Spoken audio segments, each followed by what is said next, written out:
Hello, and welcome back to Honkai Star Rail.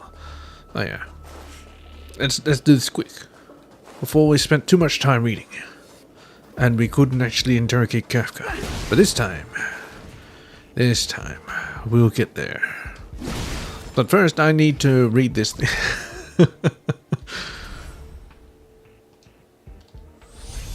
It's just 3 last entries. Come on, let's just do this. I think teleporting to the other end would be faster, but where to now? It's okay. Alright, you son of a bitch. Let's investigate. Next page, and nope. Next page. And next page. Foxy and drum chanting, yeah. I read that. Next page. Vidyadhara elegies. I think this is it.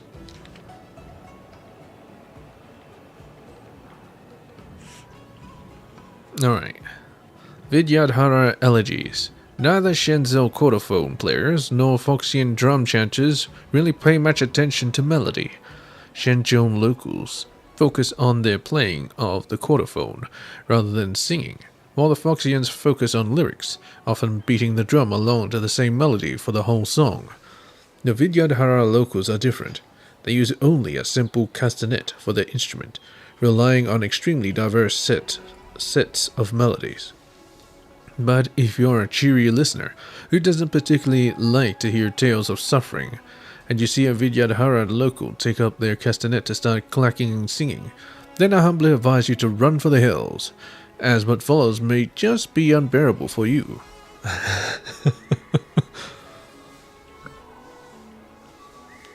Don't like to hear tales of suffering. So they talk about suffering? That's because Vidyadhara elegies can be said to represent all of the most tragic aspects of Shinto culture. Oh, I see. When singing of love, Shinto chordophists sing of schoolyard crushes. Foxians chant of unbridled passion, but the Vidyadhara players sing about love's lost. Similarly, the heroes of Shinto songs are chivalrous and courageous. The Foxian heroes drive out treacherous evil, but the Vidyadhara players sing of Pyrrhic victories. Vidyadhara elegies suit a tragic tone, and they only have a handful of happy endings. Most performances leave listeners with a bittersweet taste. Now that I think about it, Vidyadhara elegies originate from an era of great unrest for them, and perhaps this commitment to the tragic form comes from such times of turmoil. Several hundred years ago, there was once a Vidyadhara player named Ling Jie, who sang 2 operas which went sensationally viral aboard the Shento Lo Fu, the Dragon Tooth Tales and Fateful Rebirth.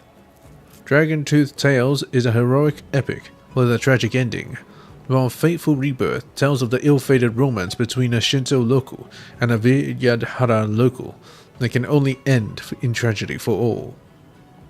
I can imagine. Also, I've heard about Ling Jie. Someone was talking about him. Nowadays, Ling Jie has been hatched and reborn, but her works have not been lost.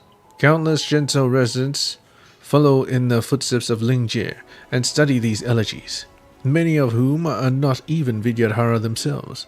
In this day and age, whenever you hear someone singing a Vidyadhara elegy in Shinto, they'll almost definitely claim to be a devoted disciple of Ling Jie. That's why I always thought that Ling Jie's rebirth was different from other Vidyadhara players.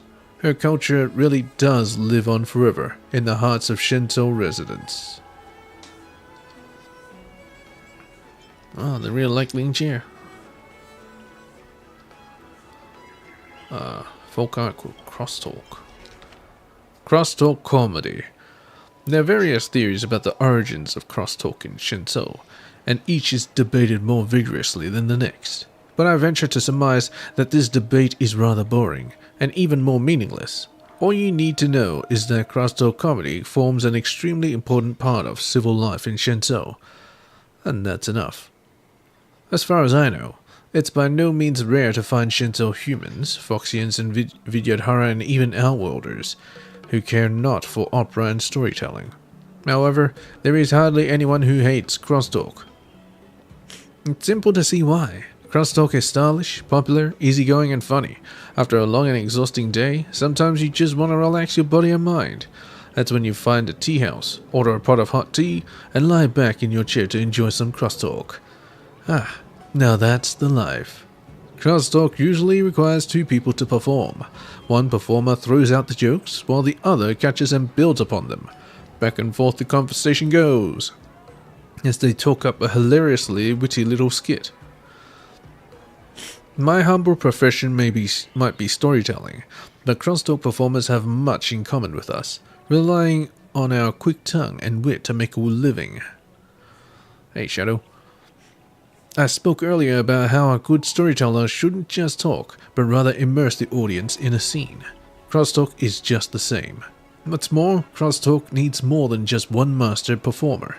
If your partner is found lacking, then even the greatest crosstalker of all time would turn out to be no good. There's a teamwork between two people that creates a delicate beat, and this unique narrative rhythm happens to be the magic that captures crosstalk's wit and wonder. This is where some audiences will ask, in that case, isn't crosstalk more difficult than storytelling? Well, I'll cast no judgment here. Why not drop into the Sleepless Earl for some storytelling and crosstalk, and then you'll be able to decide for yourself. Stand-up comedy? Or, storytelling? To be honest, I haven't actually encountered storytelling in IRL. Stand-up comedy, I've only seen it in, YouTube videos. Never actually been there live. Maybe it's different, I'm not sure. Acrobatics. Wait, what? If crosstalk uses words to bring joy to the audience, then acrobatics use their body movements to do the same. Acrobatics in Shinto is a traditional art, almost as old as time. The Shinto humans, Foxians, and Vidyadhara all have their own acrobatic traditions even before joining the Shinto. The reason is simple, too. In any time, place, and society, there will always be marvelous buskers with talent, an interest to perform, and a need for money. A variety of skills are used to put on dazzling acrobatic feats. Some are tough and hardcore stunts, while others are ingenious magic tricks. The latter are often better for the show. Think about it. A Vidyadhara's performance of cloud cry magic takes painstaking practice, but doesn't really stupefy the crowd, as the Vidyadhara race has always known such tricks. However, a Foxian's performance of cloud cry magic will earn a standing ovation for its outstanding wonder, because nobody can figure out how a Foxian could have done it. Wait, isn't this just like what I'm playing through in chapter 36? You know, the Grey Serpent? Therefore, when Guinaifen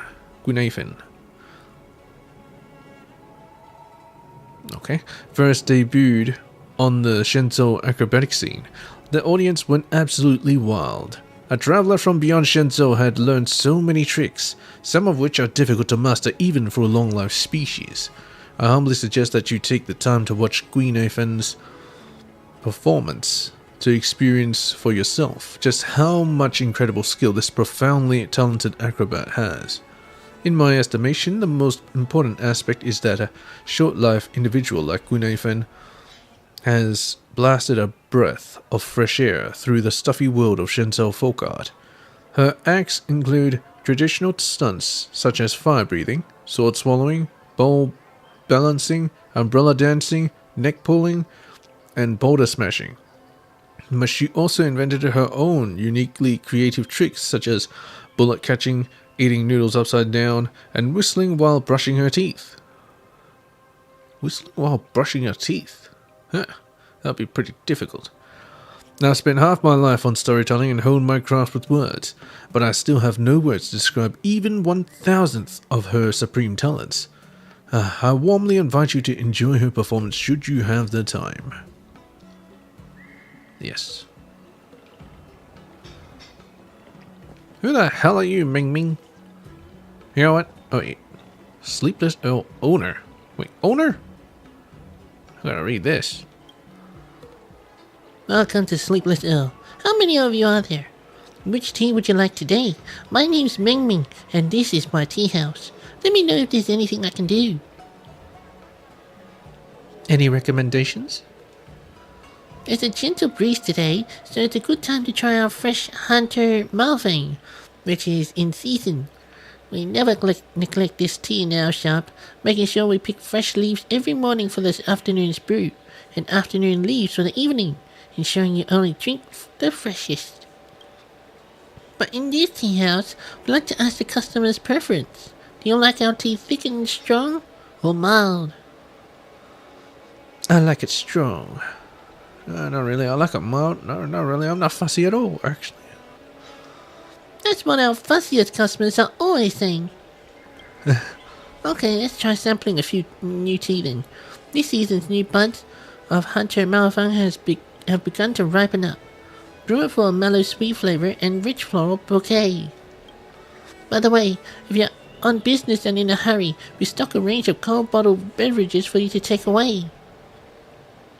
You've really got the gift of the gab. You won't bully me for not understanding anything about tea, right? You flatter me. I inherited this store from my parents, and most of our customers are experts. I don't have any particular skills to show off. Rather, there's much I can learn from our guests here. Brewing tea, rules of the tea ceremony, it's all knowledge. Please be generous with your tips and tutelage. If a customer wants to chat, they have to sit inside. Well, is there anything else you'd like to ask me? I'd like a cup of tea. Oh, one tea available. Immortal's Delight. Upon use, attack of oil is increased by 14%, plus an extra 230. Yeah, sure.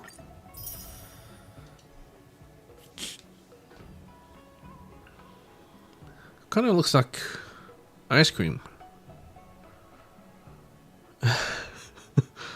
Ice cream with boba at the bottom. The poppin' pearls. You again. Welcome to Sleepless Earl. What can I care for you? I see you got more questions for me, do you? Go on. It's just a couple of more things. You spotted that we're rather quiet now.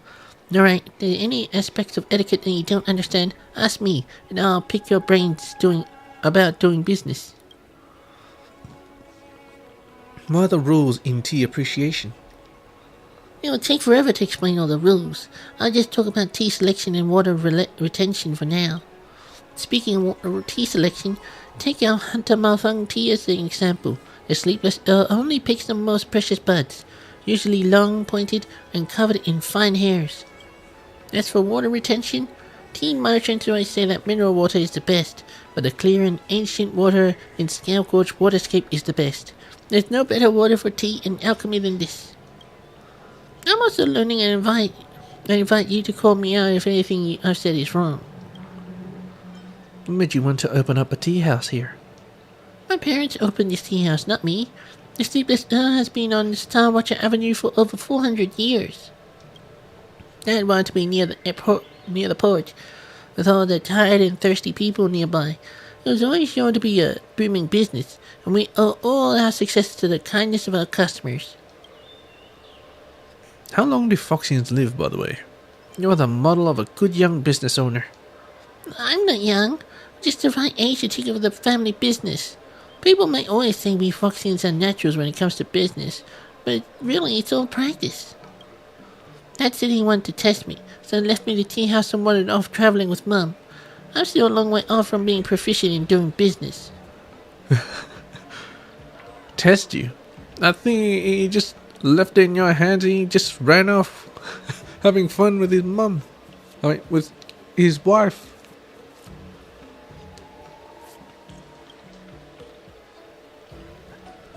Even now, I have to ask Mr. Cian lots of questions.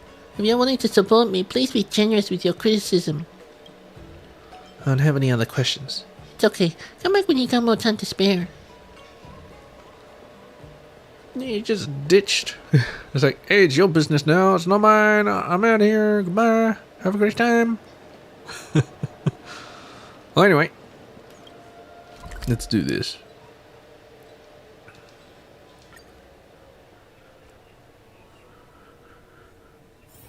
It's getting late. Where to now? Okay. I was here, and now go up. Okay. Nothing over here. We checked here first.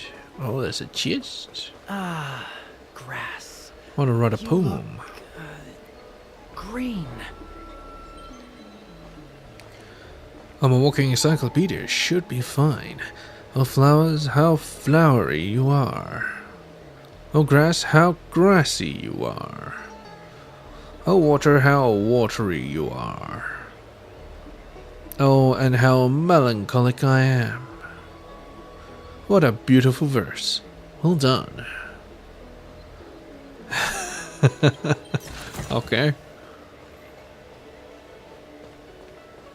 Oh, nice. Dan Shu. Oh, nice. Who's playing? I'm playing. Can I play? I want to play. Oh, well, whatever. It's quite a nice spot. Overlooking the tree of absolute devastation. Oh, there's so much space in the middle. There's such wasted space.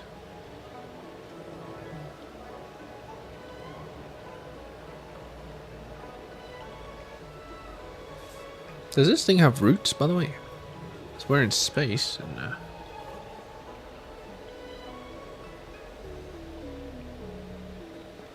so that thing's all wavy-like. It's like a ruler? Something like that. I have no idea.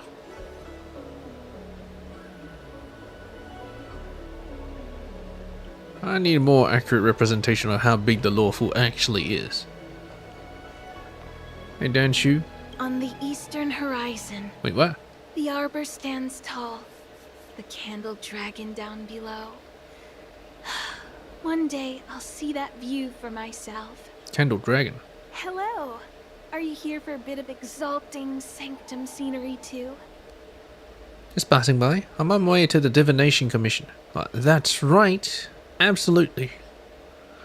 And where's your delicacies? In that case, would you mind describing it to me? Describing it? You mean you can't see it yourself? Precisely. I've been without sight since the day I was born. Oh. My other senses Well, that make up sucks. for that fact to some extent. They're as strong as anyone else's. I can hear the sounds of people on the wind, smell the moisture from the rain clouds of the Artisanship Commission, feel the delicate texture of the Yule flower's petals. All I lack is a window on the world. I've been here many times in my life, but the scenery can never fully reveal itself to me. How am I That's supposed why to I'd love you to describe it to me. How am I supposed to describe a scenery to a blind person? How would they understand? I'm so sorry, but I have something important to attend to. What? No, let me describe. Sorry to bother you. It's no bother, I want to describe. Describe. Oh, whatever. Well, maybe. On the eastern Hello! Just passing by. Sorry to bother you. I want to describe. Why won't it let me describe? Or maybe when I'm done with this, it'll let me describe.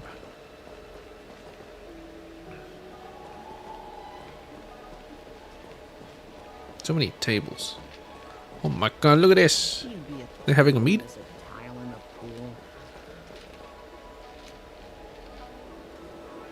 Oh, nice. Looks like they're just sitting there. They're not actually playing.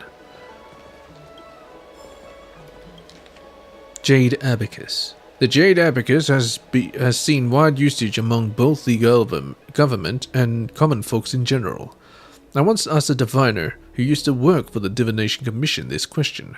What exactly is this matrix of pre-science ultima? What? Pre-science ultima?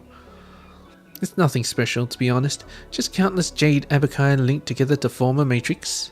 The former diviner replied. It's nothing special, to be honest. This sentence has a showiness that could be considered revolting by outworlders. tile in the pool? But my time on the Shinto ship allowed me to know that this diviner is telling the truth. Looking at the jade pendants and bracelets the people of Shinto wear, I can tell that their gorgeous jade jewelry is just a civilian version of jade abakai. And based on my observations, these jade abakai that are in the form of jewelry have a powerful level of performance that is on par with any other commonly available personal computer. I'm not an expert in computer science, and so I sent some jade abakai over to a colleague in the Intelligentsia Guild. He specializes in that field. Later, they sent me a response. Todd, all I see here are some pieces of jade. Where are these computers you were talking about? If I knew then, I wouldn't have needed to bother him. After doing some investigating, he finally unearthed the secret of the jade abacus. In principle, a jade abacus is a type of crystal computer. If you were to take apart a jade abacus and do a close inspection, you would find that they are lined similar to semiconductor chips. This kind of technique is known as carving in Shenzhou. Even though we found the lines carved into the jade contained executable programs, my colleague at the Intelligentsia Guild could not find any signals being transmitted. This is what he said. I've seen many liquid-based and even gas-based computers that simply lack the structure that computers are supposed to have. But they are capable of performing powerful computations at scale because liquids and gases have a relatively flexible molecular structure, meaning they can be translocated in any way. By design. Yeah, I get it. I haven't discovered any similar physical properties in the structure of this jade ore. It is as if this jade was just a dumb rock that has suddenly been transformed into something heavenly by the forces of nature. My colleague was more than eager to continue dissecting the jade structure, but I had a new stroke of inspiration. Since we cannot find any components that are supplying computing power, then that must mean the jade abacus is incomplete. It needs other elements to become whole. With this revelation, I made a wild guess. I just realized that I love using the phrase wild guess. Why'd you have to add it in? But whatever. The jade abacus itself is a certain type of quantum communication component. There was a force that existed among the tens of millions of jade abakai throughout the Shenzhou Alliance. The question is, what is supplying the computing power to all these jade abakai with? Perhaps there are many people who don't know that mammalian brains are one of the universe's most perfect computers. Herta of the Genius Society has a powerful brain, with computing abilities that are only limited by the blob of proteins between her ears. She can't advance beyond the constraints of her hardware. But if there were a way that millions of brains could be linked together to create a complex and refined communications network like a nervous system that stretched across space, it would allow the intelligence and knowledge of those millions of people to converge together like surging rivers rushing out to sea. These millions of minds linked together would not just mean millions of minds worth of information stored on this neural network. It would also mean that there is computing power that is at a level equal to the combined power of all these brains. I thought that once was a ripple of a lake would now be an enormous wave, every single drop of which contains hundreds of millions of synapses, releasing electronic currents and transmitting information, observations, memories, calculations. Yes, I believe that Shenzhou utilizes jade abakai to directly link people together. They use this kind of method to observe all of Shenzhou and record every creation. They can even calculate every moment in history. Everything is clear to them. In other words, the jade abacus isn't a kind of crystal computer. Rather, it's a type of bio-quantum computer. After my Intelligentsia Guild colleague from the computer science field heard my conjecture, he burst into laughter, like I was some kind of brainless reptile. I just hope that he can ultimately unearth the secrets of this technology. If bio-quantum computers could be applied to the Intelligentsia Guild, this massive academic association would become a single scholar whose wisdom would be worthy of an audience with the erudition of the eons. The Intelligentsia Guild has always believed that all knowledge must flow like currency. This would be the most efficient way to make that happen. So he believed that they're basically like the Akasha system. A hive mind, if you will. We got Wuhe and Nanjie, and Butterfly Immersia's producer and director. Butterfly Immersia? What the hell is that? If everyone thought like you did, the art of Butterfly Immersia would be wiped out. If Master Zirun had listened to these so-called business interests back then, the bridge to Grandma's home would have never been released. Even be released. Ha! Then you can take your artistic dreams and your bridge and jump off into a lake. Do you think I said this to cause you pain? Why can't we all make a little money together? Why have you got to be so pig-headed? But art cannot be measured by commercial impact alone. Why would you try to make a living in this industry if you have no respect for art at all? Fight! You two, quit arguing. You guys wait here. I'll go find the Realm Keeping Commission. Fight! Yeah. Fight! And who are you? Egging us on to fight like this? What can you get out of this? Wuhe, calm down. Let's not put on a show for people. I'm arguing with you out of creative license. Right, let me explain to the girl here. We're Butterfly Immersia Creatives. She's Nanjie, the producer, and I'm the director, Wuhe. Let's stop here for you to get calmed down. Sorry to make you laugh. Have you got anything you'd like to say? Just a casual chat. Is it possible that you've got a fan here? Alright, keep talking, Wuhe. What's Butterfly Immersia all about? Butterfly Immersia is a unique art form found in Shenzhou. It combines ancient Foxian illusions with modern artifacts tech to create an incredibly real dreamland that completely immerses the audience right in the middle of the scene. What, like VR? Wow, sounds pretty awesome. Isn't this virtual reality? Wrong! Butterfly Immersia is a unique cultural legacy, an art form found only on Shenzhou, not some crazy... Don't make it so complicated. The essence is basically virtual reality. How can Butterfly Immersia be the same as VR? Its core revolves around a base of Foxian magic.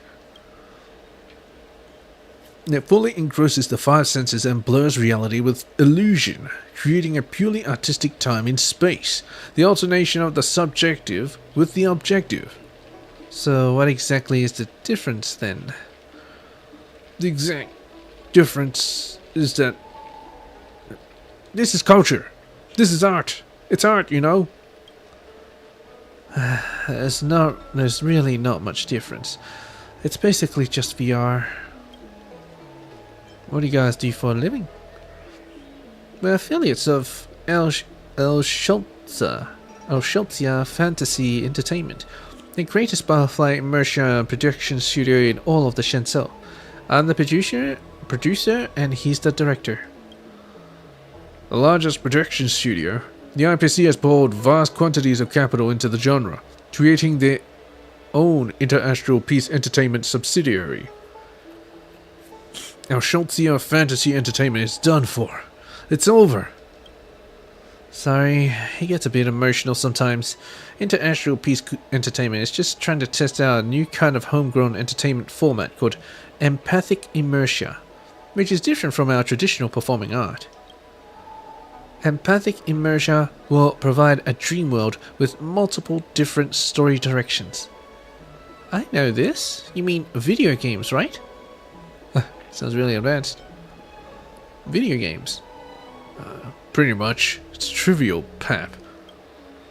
It's a pity that our director Wuhe is such a snub, saying that empathic immersion is not a legitimate art form. Empathic immersion cannot be an art form, because it lacks a true artist in its ranks.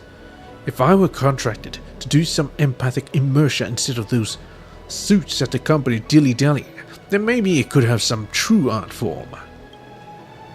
So let me get this straight. How empathic immersion is a legitimate art form again? Now, empathic immersion is a legitimate art form again? I'm just worried that perhaps There'll come a day when people won't remember that butterfly inertia is actually a cultural relic of Shinto Foxians, but instead just think it's a product invented by the IPC. Can't help but shudder when I contemplate such a future. Ugh, so mad I can't even say it properly. So what are your next plans for the future then? Next, keep on convincing Wuha to shoot a few inertia scenes so that we don't starve to death. We're not starving to death. Don't be so short-sighted. I have to give serious consideration as to whether or not I decide to get into this empathic inertia thing. I know you're angry, but it's not necessarily taking things in a different direction. In my opinion, our company is too small scale. Butterfly Inertia has a constant stream of new content being released and shouldn't stop at just entertainment. Their technology is already capable of creating a large-scale VR community, rather than just some video game. What do you mean? If it were me, I'd be hungry to create a butterfly immersion in which billions of Shinto people would love to live. Second Life? You producers. Besides money and favors, what else do you know about the ways of the world? I'm telling you, have you ever considered that something like this already exists out there in the galaxy? Like on a planet called Punk Lord? Of course I know, but Punk Lord hasn't validated a profitable business model yet. Huh, because there, it's free to access the meta field. Ah, they live in virtual reality. Punk Lord, they live as data. I won't bother you two. I have nothing else to say. Okay, well, if you ever get the chance, you simply have to experience butterfly immersion at least once. Alright. Where's the product? I don't believe in ghosts. But after playing a few hands with them, I've come to believe in them. Yes. Why can't I play? I want to play. Clean to your star skip service? Look no further.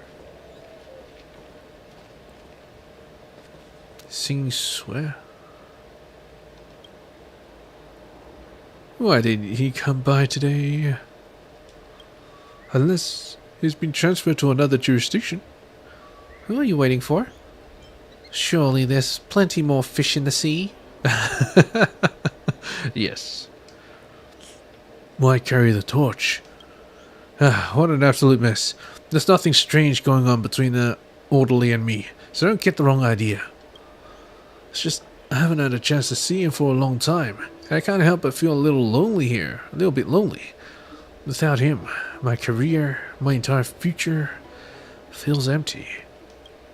If things keep on like this, what's the point of me showing up to work again?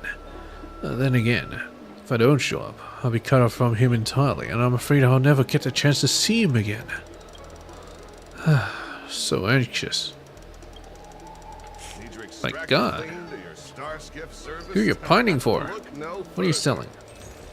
What you selling? Oh, frozen water. I mean, solid water. Of course, of course.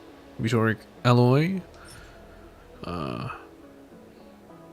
Don't think I need these. You know, whatever. Need your extractor cleaned or your star skip serviced? I'm at my wit's end here. I want to ask you something. Go ahead. It's just that I'm a little distracted with matters of the heart, so I might take a moment to answer. What do you do for a living? I'm just a lowly merchant who usually wanders the streets of Exalting Sanctum hawking my goods. Sometimes I'll sit down if I find a busy place and sell from there. We're all self-employed in this line of work, and I don't make much at all, just enough to eat. There's no fixed daily income, and we're always squabbling with the Realm Keeping Commission for this and that. It's a tough life. Why are you always squabbling with them about things? Have you considered changing jobs? Everyone always asks me that, but you also have to understand that a job isn't something I have the luxury of changing. The climate of the Shinto Dells is great all year round, so there's no need to worry about the environment impacting business. But if you could find a stable and reliable job, then who'd want to risk doing this kind of work forever? So it's not like I haven't thought about changing industry one day. I'm just not smart enough to be able to get a job. That's why I'm a merchant. But after all these centuries, I actually think it's fun to be a merchant. Matching wits against the realm-keeping commission like this? Not just anyone can do this job, you know? So what exactly is going on between you and him, then? There's an old saying aboard Lord Shenzhou. A matching ability is a match made in heaven. I've been pitting my wits and courage against this orderly for over 2 centuries, but we've never been able to determine who the winner is. Growing to appreciate one another is nothing short of inevitable. Wait, so you just want to go around arguing with this guy? So what's the name of this young orderly then? Just an appreciation for each other that you have?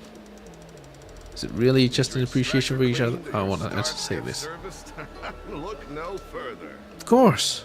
What else could there be? The first time I laid eyes on him, I knew this was no ordinary orderly. He really is one of a kind. All the other orderlies basically turn a blind eye to me, but he's different. He always looked so casual, as if he didn't care about his job in the slightest. Be that as it may, but when he saw me, he'd suddenly spare no effort in getting me back to the realm-keeping commission. I get it. He's a natural predator, a natural fighter. All of this inspired me to grow competitive. I vowed to Rainbow Arbiter that I would definitely be the winner in this little cat-and-mouse game of his. Never thought this game would last for 200 years. We've been going at it the whole time, but we've both enjoyed it. We both knew that we had a special connection with each other. That's a real pity. Haven't seen him the past few days. Where could he have gotten to? Don't tell me he found a better rival than me. So sad. I want to find out his name. So what's the name of this young orderly then? I think his name is Guang Da. Wait, is he the guy that's just outside the Chancellor's office? Actually, he never used to work in this jurisdiction. He was transferred over for some reason about 200 years ago, and that's when our fates became entwined. First time I laid eyes on him, when he was orderly. Yep, whatever. I don't have any more questions. Guangda.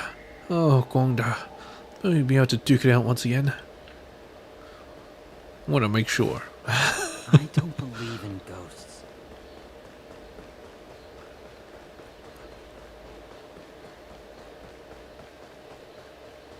Pretty sure it's him. Yeah, it is him. Hey, Guangda. Please head inside the Chancery office for any official business. I'm just a lowly orderly. I want to chat with you. As long as you don't talk about work, I'll chat about anything. Well, I can't really tell him, but, you know, whatever.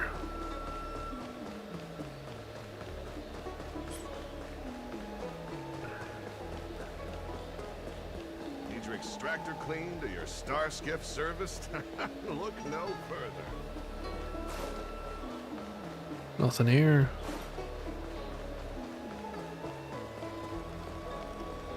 Kang 2.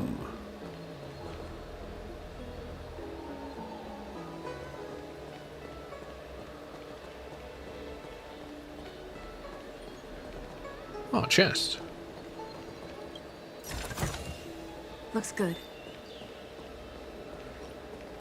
Nuchi Treasure's Master. Just seeing you makes my head ache. What's that supposed to mean? I'm the one who's having a headache. Sorry, don't blame me for being so blunt. I'm a healer and your symptoms are clear as day. My initial diagnosis is that your time is quickly running out.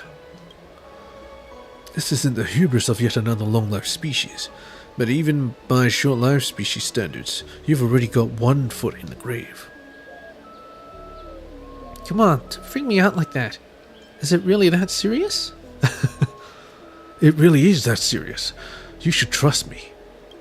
However, I've also got some good news to tell you. You're lucky to have met me, because it's not too late. You can still have a long life. 100, 200, even 1,000 years. There is hope for you.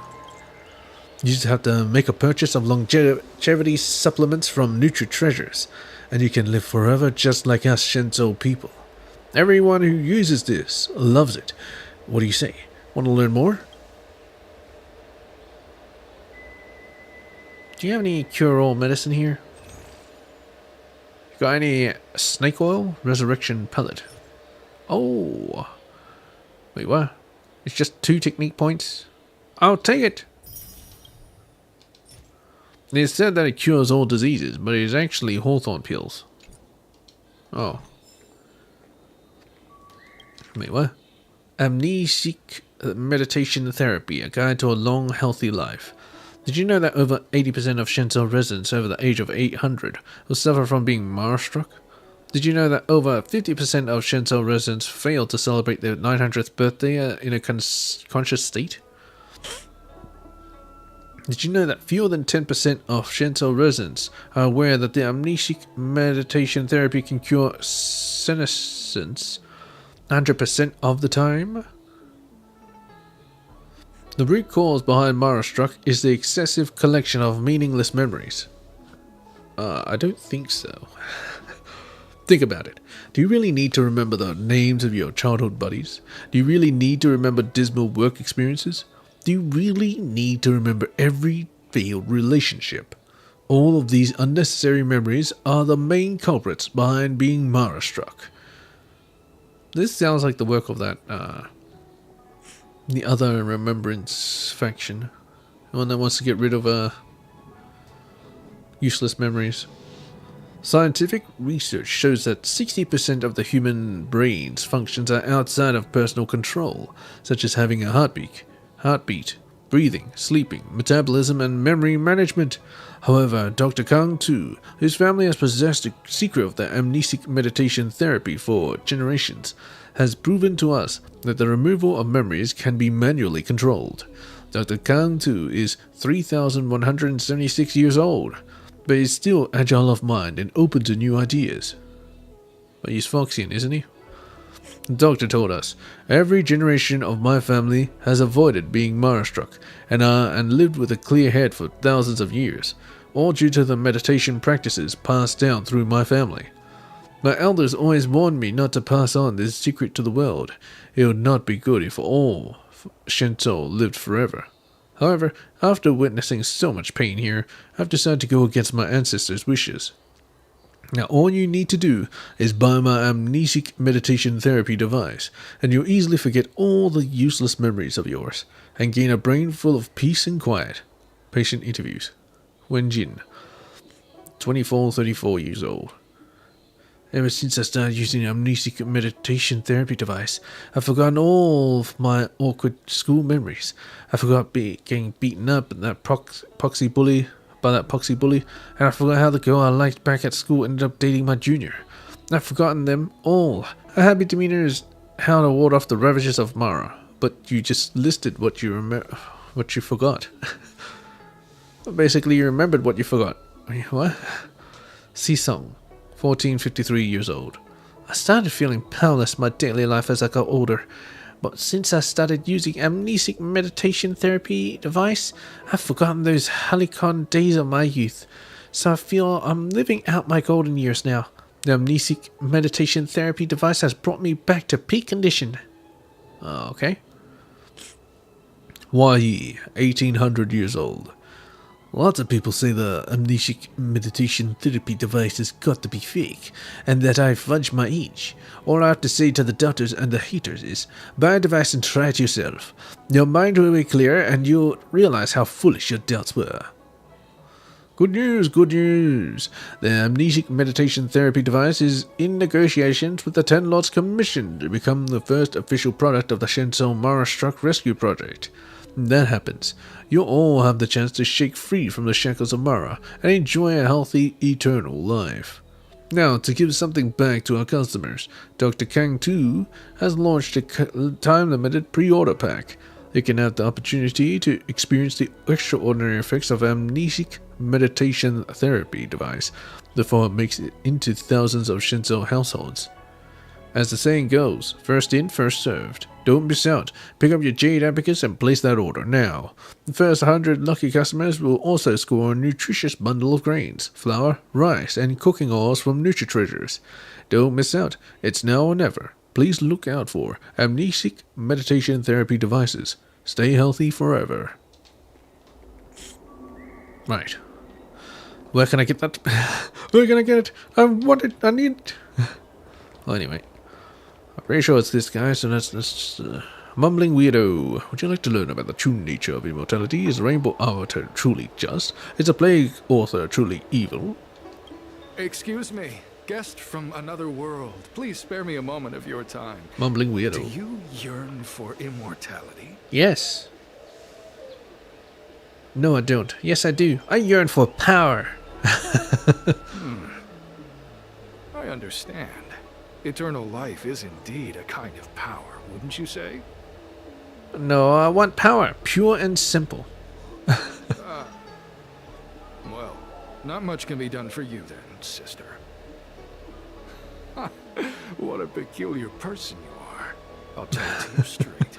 To Outworlders, I offer the chance of immortality. But perhaps someone like you would be better off joining the Antimatter Legion. Regardless of what you choose, let's keep our voices down, eh? This isn't the kind of conversation you can have out in the open.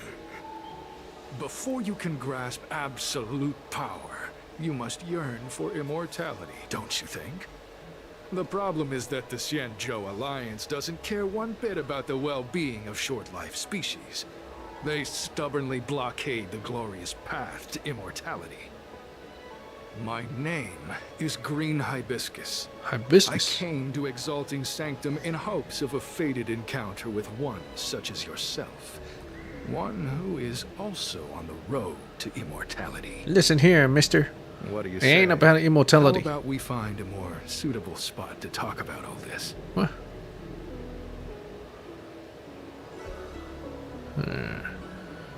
They usually say don't follow strangers. But sure, let's go. Let's make haste. There are too many people here to linger. But I want power, though. Here we are. This is the place. Why does this seem, Why are there people behind you and what they're doing? How do I gain immortality? Let's not get ahead of ourselves. If it were so easy, we'd be a far larger group, and there'd be no need for secrecy. Allow me to reintroduce myself. I am a member of the Disciples of Sanctus Medicus.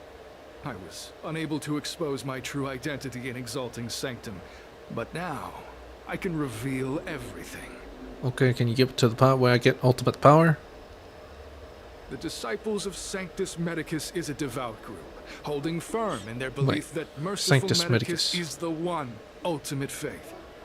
That sounds As familiar. followers, we refer to ourselves as disciples, dedicated to our cause. If you wish to gain the means to immortality, then you must become a disciple. But to become a disciple, you must first pass several small trials.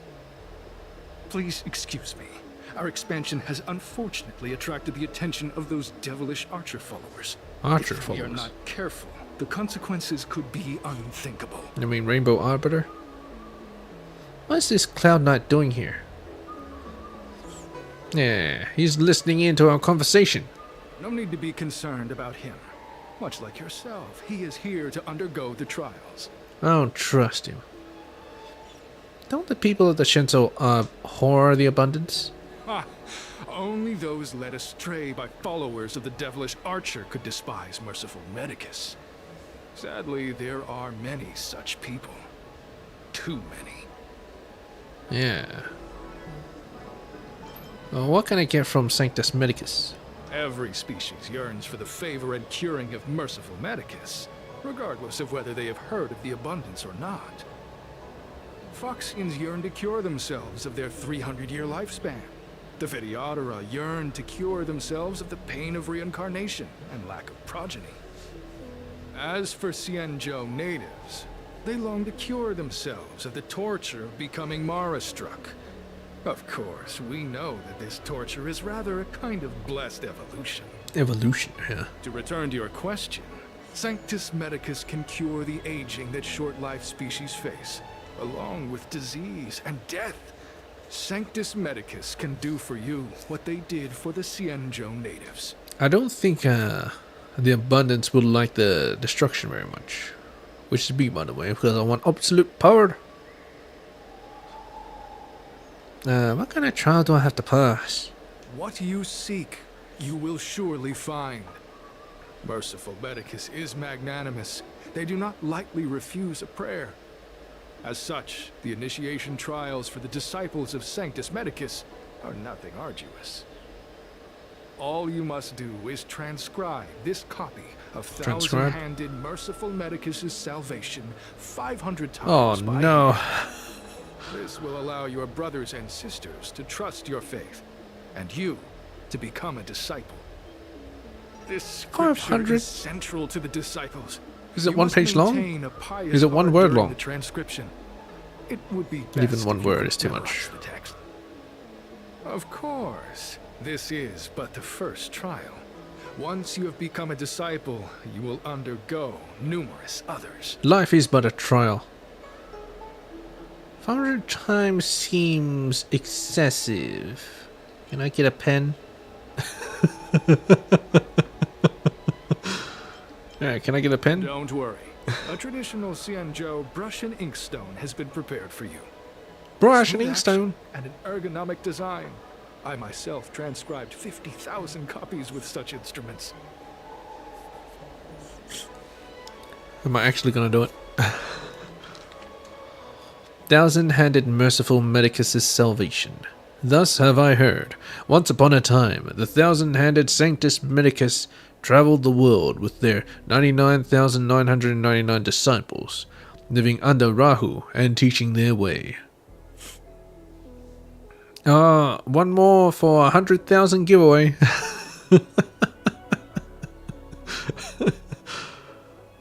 You know it to be true. Anyway, Shuhu the Emanator. Emanator of what? Sanctus Medicus. All living things get sick and suffer, probably abundance. All living things are bonded by birth, old age, sickness, and suffering. What is the root of all sufferings? Well, death. Sanctus Medicus responded, birth, old age, sickness, and suffering, all end in death. The suffering of the living is found in its limitations. The suffering of the old is about certainty in its arrival. The suffering of the sick is about the approach of death. Therefore, birth, old age, sickness, and suffering are all forms of death. Death, therefore, is the root of all sufferings. Shuhu the Emanator folded their hands and asked, all living things will die one day, and one day be reincarnated. How can they stop being young, old, sick, or in sufferance? Sanctus Medicus told Shuhu, living things are confined to their bodies like imprisoned convicts, and suffer from those aforementioned three sufferings. I hereby plant the sacred tree to liberate those living beings, so that life is boundless and old age never coming. Death revitalizes, all troubles are dispelled. Then Shuhu the Emanator recited, the mercy of Sanctus Medicus, the ambrosial arbor's new growth. Disciples shall retain enlightenment together. The mercy of Sanctus Medicus, the ambrosial arbor's new growth. Disciples shall attain enlightenment together. Then the 99,999 disciples repeated, the mercy of Sanctus Medicus, the ambrosial arbor's new growth. Disciples shall attain enlightenment together. As they spoke the words, the 99,999 disciples were liberated from youth, old age, sickness, and suffering. They were liberated from death. Yeah, to me this sounds like the enemy of destruction. And I don't think they like destruction very much. Like the actual enemy. Oh, let me out! Where are you going? The trial isn't over. You can't just leave. Oh, what are you doing? Hello? No? Oh, maybe he's just taking a big whiff of that sensor. Alright, let's transcribe. Man, this feels like Kingdom Come again. You start copying the thousand-handed Merciful Medicus thingy. Once upon a time, the 1,000-handed Medicus traveled the world with the 99,000 disciples, living under Rahu and teaching their way. Your index finger has a slight cramp, and your shoulders feel a bit sore. But you've only made the first copy. There are still 499 copies waiting to be written. As they spoke the words, the 99,999 disciples were liberated from the youth, old age, sickness, and suffering. After making the final stroke, you catch the Cloud Knight in your peripheral vision as he gestures at you. Hey, stop writing. Get over here. What? What? What are you doing?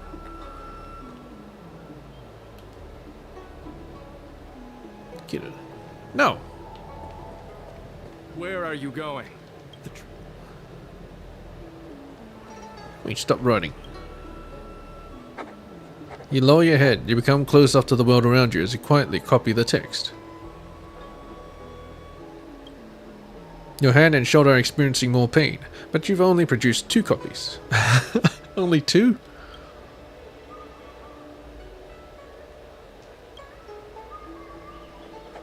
The mercy of Sanctus Medicus, the ambrosial arbor's new growth. Disciples shall attain enlightenment together. You finish the 3rd copy. This sentence will start to reverberate within your being.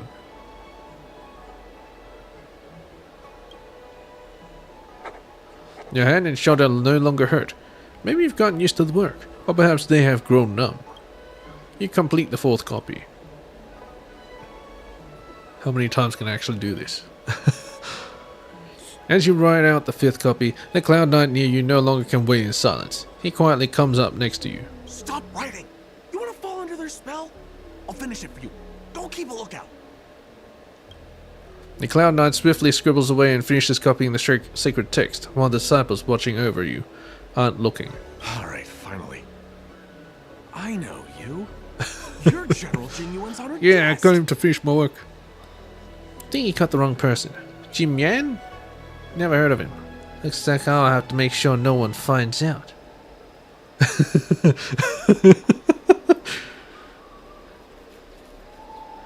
Yeah, I'm a little hard of hearing. Jim Yan? Ugh, is this really the time for disrespect quality? You're here undercover, right? Well, so am I. Really? I'm a Cloud You don't Knight look from the very Exalted undercover. Sanctum Garrison. That green hibiscus has been sneaking around spreading heretical lies for a while now. That's why I'm here, to spy on him.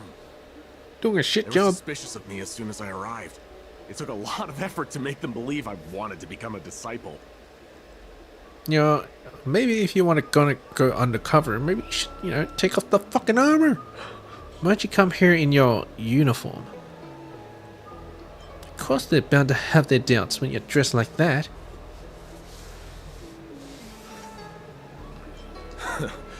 I have my reasoning. Cults like this want to recruit people with influence in law and order. I wanted them to know I was a Cloud Knight. Always know you're in. You really are a genius. What's your next plan? Shh!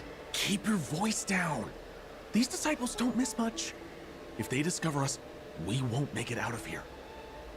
Listen carefully. I help you copy the text, you cover for me, and I get word out to the Seat of Divine Foresight. Nice. Transcribed scripture. A Shenso staff scroll on which 1,000-handed merciful Medicus' salvation is written 500 times. Closer inspection reveals the last 200 handwritings to be different from the first few hundred ones. Let's hope this doesn't get discovered. Not so foolproof. God dang it. Well, anyway. Where are you going? The trial isn't over. You can't just leave. I can do whatever I want. Ah, your mind might have wandered, but that doesn't mean you can. Come back and finish the trial. Alright, fine. Take your time, still your mind, and transcribe the text. Allow the beautiful enlightenment of 1,000-handed merciful Medicus' salvation to permeate your being. Yep. I finished it. You're finished? So soon? Let me see. Yes, It would appear you are finished. A fast and accurate transcription. It seems you are destined for immortality. So, can I join the disciples of Sanctus Medicus now? And also, can I have my power? Calm yourself. The initiation is divided into 2 steps. You and the Cloud Knight have completed the first.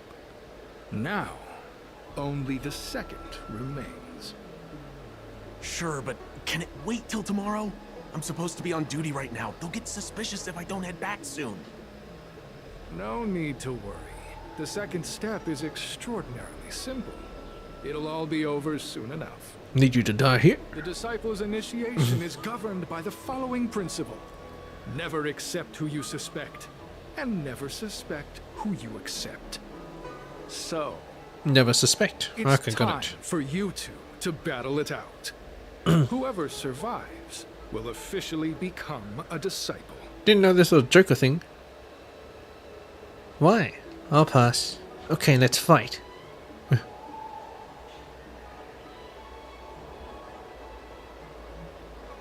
Yeah, I'll pass. There's nothing that can be done. I didn't write the rules. If you are unwilling to complete the initiation process, then we will have to ask that you keep our secrets hidden. Permanently. Whoa, whoa, whoa. You're kidding, right?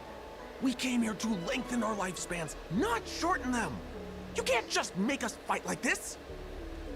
We aren't forcing you to fight. By all means, refuse if you wish. But we won't possibly be able to let either of you leave. Fine. Fine.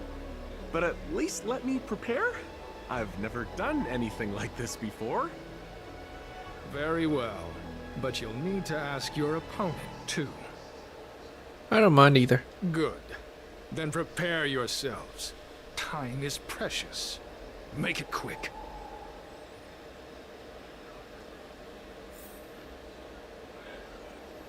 Where are you going? The trial.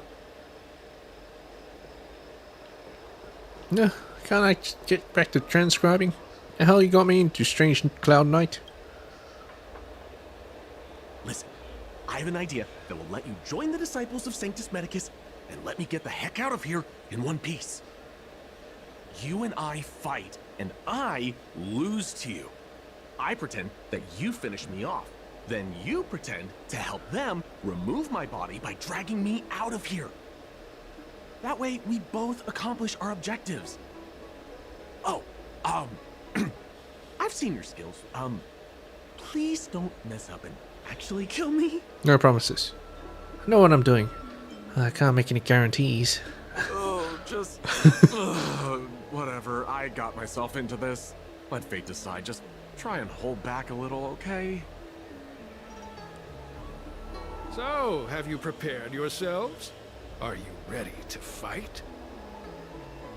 Let's do it. And you, Cloud Knight? I'm ready. Then, let's begin. Well then, take this! Oh, it's an actual fight. Let's make it quick. Why do I have a full team though? Also, why do I have this team? Bit strange, but whatever. No manners, huh? That'll take more than medicine. That's better. You have my gratitude. Let's go. Yeah.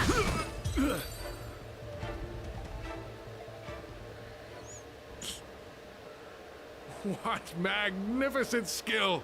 He was fierce, but no match for you. I'm glad you prevailed. That Cloud Knight waltzed straight up to us in uniform and asked if he could join. Hardly a convincing spectacle. I doubt I ever could have trusted him. Yeah. Chrysanthemum, Blue Peach, find somewhere to dispose of the body. Let me handle it. And now I want to fight you. Oh, you've dealt with this kind of thing before? I have a long-term associate that handles problems like this. It's a side hustle. Do you doubt me? Yeah, do you doubt me? Not at all. As I said earlier, disciples never suspect who we accept. This does have its advantages. Our brothers and sisters have been proselytizing and exalting sanctum over the last few days. We may have attracted the attention of the devils. Having you dispose of the Cloud Knight would be safer. As such, this can be your first mission as a disciple. You take an active approach to getting things done. I'll be sure to pass that on to my superiors. So he has superiors. In any case, my hearty congratulations on your admission to the Disciples of Sanctus Medicus. From now on, you will be known by the code name, Grey Peony. Why Peony?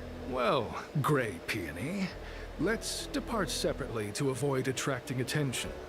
We'll rendezvous at a different location later. Until then... I want to be Osmanthus. Grey Osmanthus. Take the Cloud Knight to a safe place. I did a good job playing dead, didn't I? Those people are out of their minds. Watch your step next time you're around them. How are you still alive? They can't take me in a fight. I'll be careful. Yeah, how are you still alive? Wait, you weren't holding back? He stares at your face for a long time before he realizes that you're joking.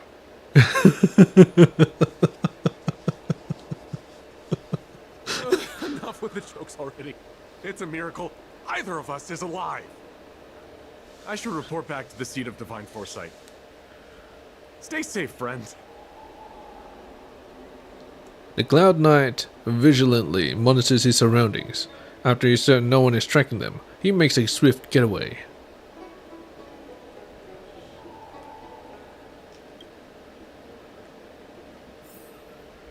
Wait for further contact from Chinsu.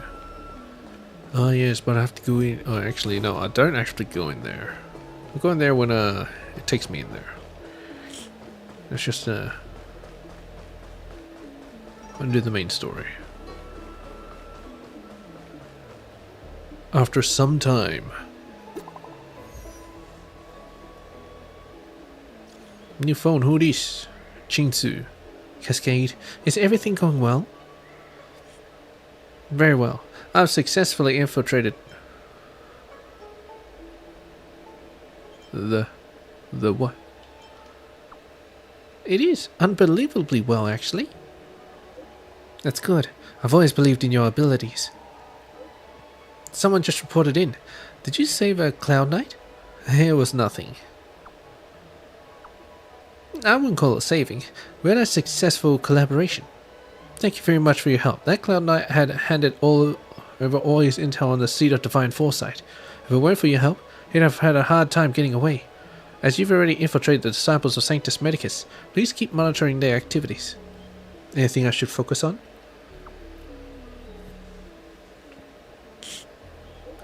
I've mentioned before that a Cloud Knight named Shisin went missing a few months ago. I want to know what happened to him, dead or alive, so I can give an answer to his family. Let's avoid contacting each other from here on. If you are seen going in and out of the Sea of Divine Foresight, those disciples are sure to become suspicious of you.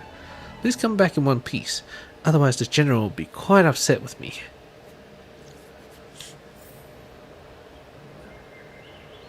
Meet up with the green hibiscus at the exalting sanctum. It's Jingfeng. Green Hibiscus agreed to meet me here, but there's no sight of him. What gives?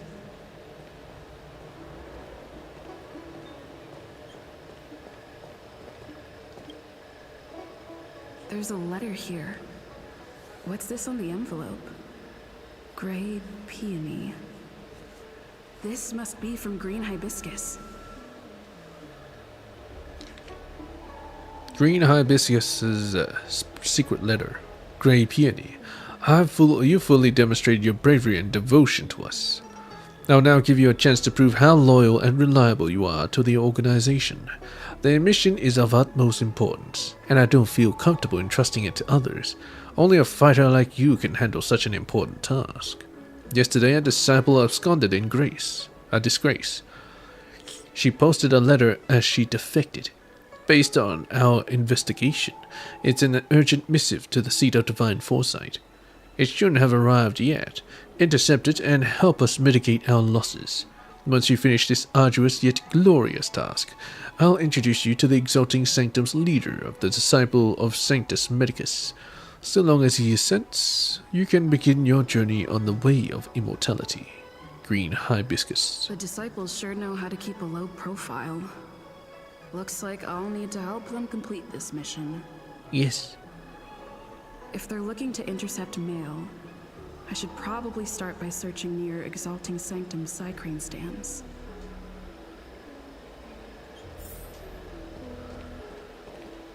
Ah, yes, those cranes.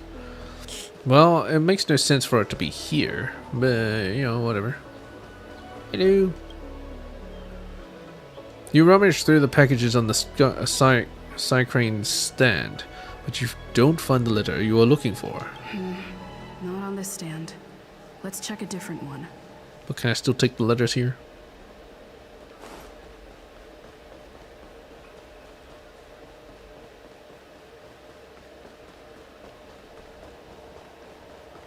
Oh yeah, I forget. How long is this? Oh yes, I can do it next stream. I don't believe in Need your extractor cleaned or your stars? It's gone. What's written on this package? Seat of Divine Foresight, urgent. This is it. The mail the disciples want to intercept. Seems like it's encrypted somehow. Makes sense. This is critical intelligence after all. Let's see if I can crack the code. Just take it all and run.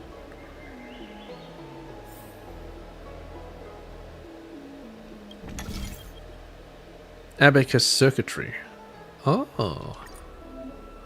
This computing module can be moved. Select the access to move the computing modules around it. Move all the computing modules to corresponding base to make the substrate function normally. Okay, whatever. Oops.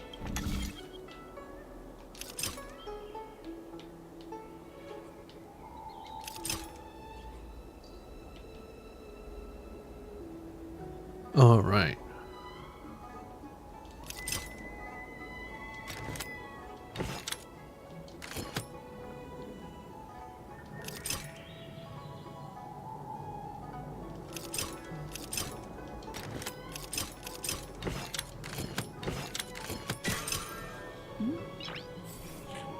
Code cracked. Now I see it. It's an internal order from the disciples of Sanctus Medicus. Judging from these urgent instructions, the disciples are aware of a seat of divine foresight operation to infiltrate their ranks. No wonder Green Hibiscus was so eager to intercept this. I'll use my phone to make a copy and then hand it over to Green Hibiscus.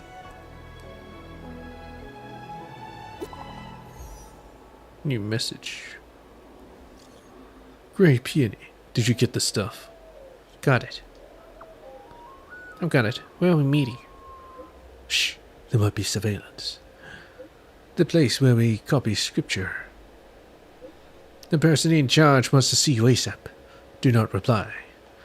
Can I reply, Cadet? Meet the disciples of Sanctus Medicus. Oh, we went all the way over there to transcribe the scripture.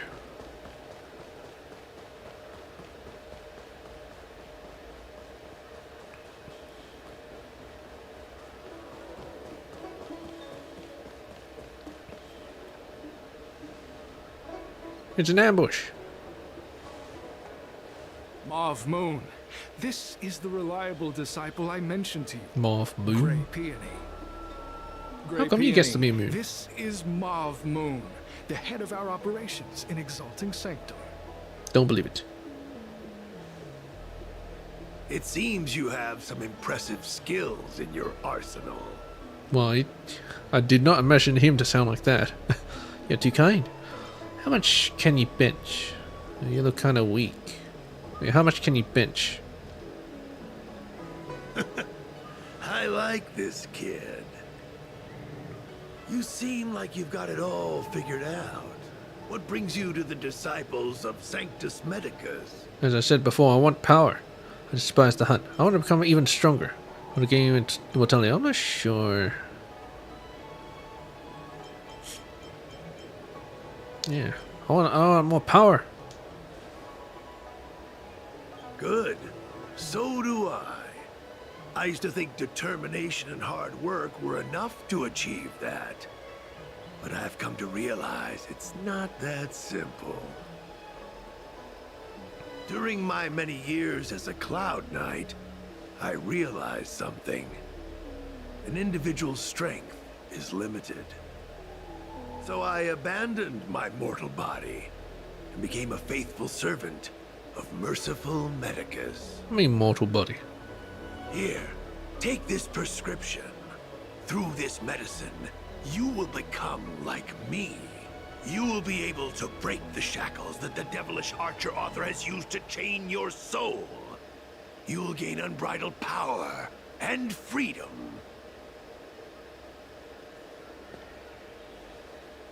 The disciple responsible for creating medicinal pellets heard of your exploits. They prepared the prescription for you personally. Some of the ingredients can be purchased at an apothecary, but others will require you to come up with your own solution. Given your strength, that shouldn't pose a problem. Do you have any questions? Yes, why do you sound like that? How many people are in your organization? I don't know. I've heard our members are in the tens of thousands. The Disciples of Sanctus Medicus has a flat organizational structure. The head of each area reports directly to the Master. I know nothing about what goes on elsewhere. The benefit is that even if our enemies were to wipe out the Exalting Sanctum branch, it wouldn't affect our brothers and sisters in other areas. Huh. Who prepares the prescriptions? That's sensitive information. I know who they are, but for their security, I can't reveal their identities. It's not that I doubt your loyalty, Grey Peony. It's like I said, security. Okay, can I meet the boss? The boss? You mean the Master? You'll meet them, but for now there's no rush. All in good time. Ah, well, whatever. Keep fulfilling your duties, as you have been. With your strength, you'll have an audience with the Master in no time. Why did you join the organization? I'm ashamed to admit it, but I once worked alongside those devils. I trained in spear techniques for almost a century. I nearly became a Cloud Knight instructor. Oh. But I was trapped in a weak mortal shell. I was never able to surpass the final barrier that separated me from the martial arts geniuses. Fortunately, the draft of Draconic Surge, the prescription you hold in your hand, rescued me. Once I took that medicine, I became more powerful than any mortal could ever dream of. Powerful how? Now, everything has changed. Jersine and his pitiful spearmanship are no more. Wait a minute. All That that name. remains is a loyal disciple of merciful Medicus. Wait a minute, you are Jishin? Jishin? What'd you say your old name was? Were you an undercover agent for the Seed of Divine Foresight? Yeah, let's not be subtle. Wait. You recognize me? Where do you know me from? Your face changed when you heard my name. Mav Moons, sir. We have a problem. I suspect this person may be the agent who's been looking for you. That's a bit of a problem, huh? What kind of trials are you running? You let an agent infiltrate our ranks? I couldn't have known, sir. I witnessed this person slay a Cloud Knight before my very eyes. Detestable. The devilish archer author allows these pitiful mortals to face death without fear. Self-sacrifice is their way of fooling us into opening our doors. Yes. You've really got an active imagination. I don't think I said anything that revealed my identity. I'm done. Let's do this. You can come with me together.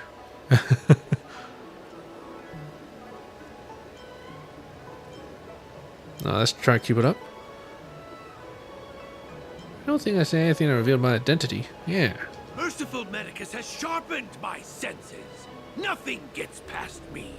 A pathetic mortal like you could never understand. Well, you still got In that case, divine foresight, devil, it's time for you to meet your demise. still got tricked by me. She was supposed to change party. You know what? Whatever. In the name of Landa, a will forged in ice never falters. Let's make it quick. Everything is ordained by the stars. Give these trailblazers your blessing. Let's go. Merciful Medicus. Merciful Medicus. Where have I heard that before? Who will it be? Nap time.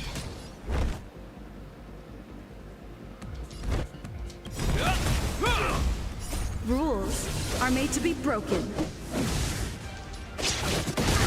Let's make it quick. Did these actually Mara Struck just come out of nowhere or something?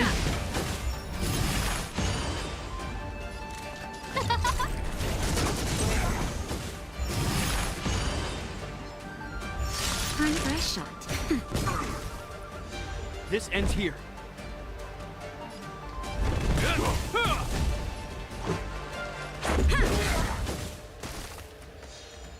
Is that all? Secret of the safe. No manners, huh? Naughty chap. Nap time. Hope you're prepared.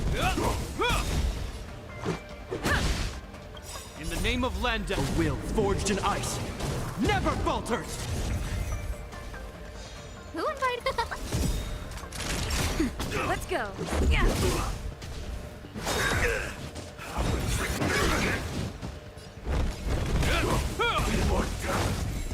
Let's make it quick. Oh, there's more. mercy of Sanctus Medicus. Grant me a body impervious to steel, the courage of 1,000 armies, a strength that 10,000 foes cannot suppress. You think you're a match for me, devil? Your death is inevitable. Surrender, and I'll make it quick. Nap time. This ends here.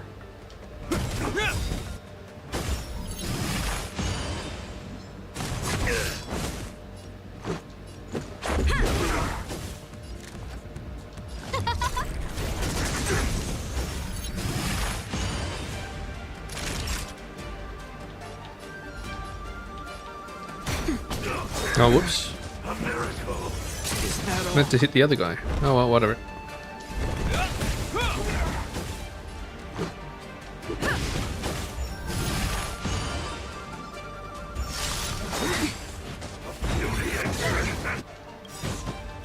In the name of Landa, a will forged in ice never falters.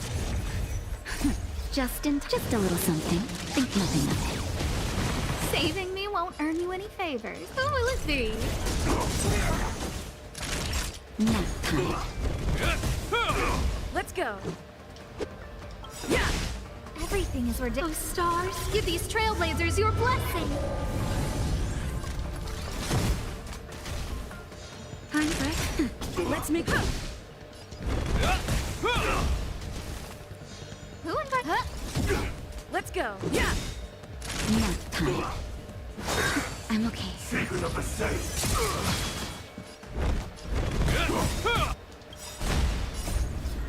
A will forged in ice never falters. Let's make it quick. Merciful Medicus. Hope you're prepared.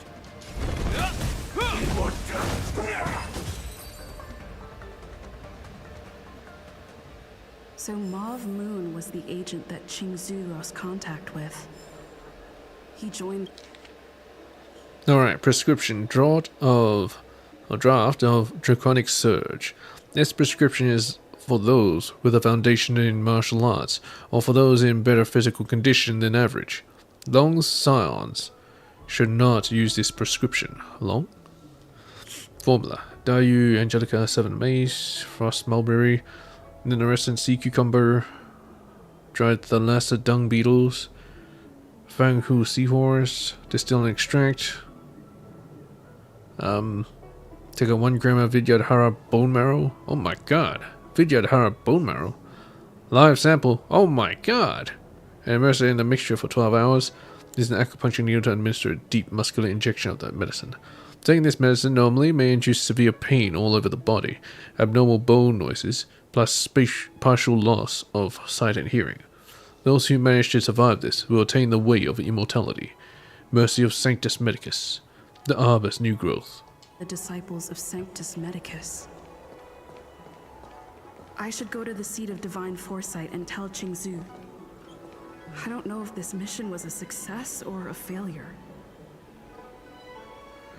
A bit of both. Let's change the party.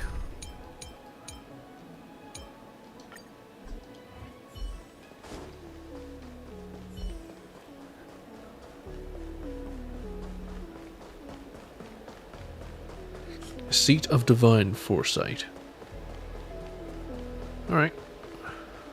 Were you the guy beat up? Chion? Here to see the Divine Foresight official business. Can I pass on? I need to go in.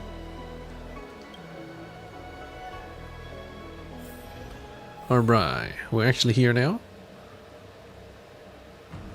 Okay, she's there. Investigate. What am I investigating? The plate on the file repository reads, List of arch enemies. You reach out to the scroll, but your fingers are stopped by an invisible barrier. It seems like you need to get permission to touch it.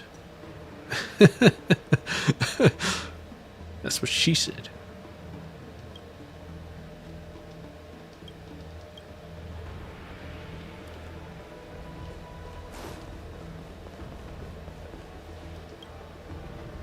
The play on the file repository reads, yeah, same shit.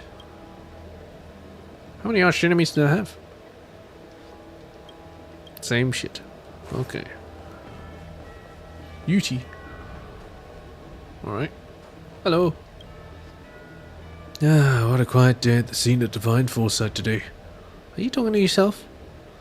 Isn't it good to be quiet at work? Sure, it's great. But it's starting to get a little boring at work when nothing ever happens. Huh? Well, if it isn't Miss Cascade, back from hunting criminals with the Cloud Knights. I've been humbly appointed as Chief Guard for the seat of Divine Foresight and General Jingyuan, and I've heard much about your pursuits. Pleasure to make your acquaintance. What affairs bring you to the seat of Divine Foresight today? Please excuse us for our inadequate hosting formalities. We are currently busy with official matters. Can we chat for a bit? Despite the fact I'm still on duty, a little chat should be alright. What do you like to chat about? Are you allowed to chat while on duty? I knew you'd ask that. I'm the chief guard around these parts, but it's actually quite a leisurely role. After all, the general himself is also based in this office, so nobody dares to bother us. Also, you may not know this, but General Jingyuan, he can be very lenient with the guards. As long as we keep operations running smoothly, then that's proof enough for him that we're fulfilling our duties. So chattering on the job is fine, and the general will generally turn a blind eye to it. But of course, this is all just an unfounded guess from me.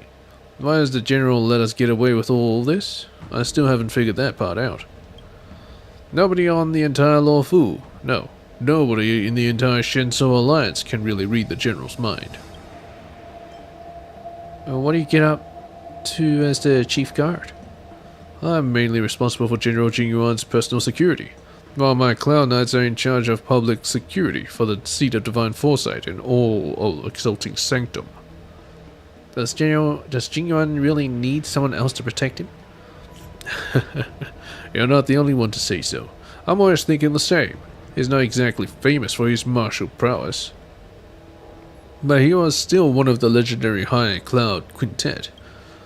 I'm just a lowly, unskilled servant with less power than the general's little toe. How could I ever hope to protect him? I may as well be a flower pot in the seat of divine foresight. This used to fester inside of me for quite some time. Meant to ask the general himself about it, but was scared I'd offend him. Until one day the general himself asked me why I always seemed so down at work. I voiced my doubts, but he simply laughed as he asked me whether or not I remembered the oath of the Cloud Knights. How could I ever forget? As clouds that cover the heavens, will we protect the Shinto and soar eternal. Every soldier in the army recites these lines daily. After I recited the oath, General Jingyuan said, "Just as one tree does not a forest make, one sword does not an army form. I'm only one of many in the Cloud Knights. How can one piece of cloud shield the entire Shinto? We all have our own role to play. Don't underestimate yourself, UT." Hearing these words gave me both great shame and also great inspiration. No wonder the general is a legendary figure of Luo Fu. How come you're on duty again? We're an important military department, and our security work is of the utmost priority.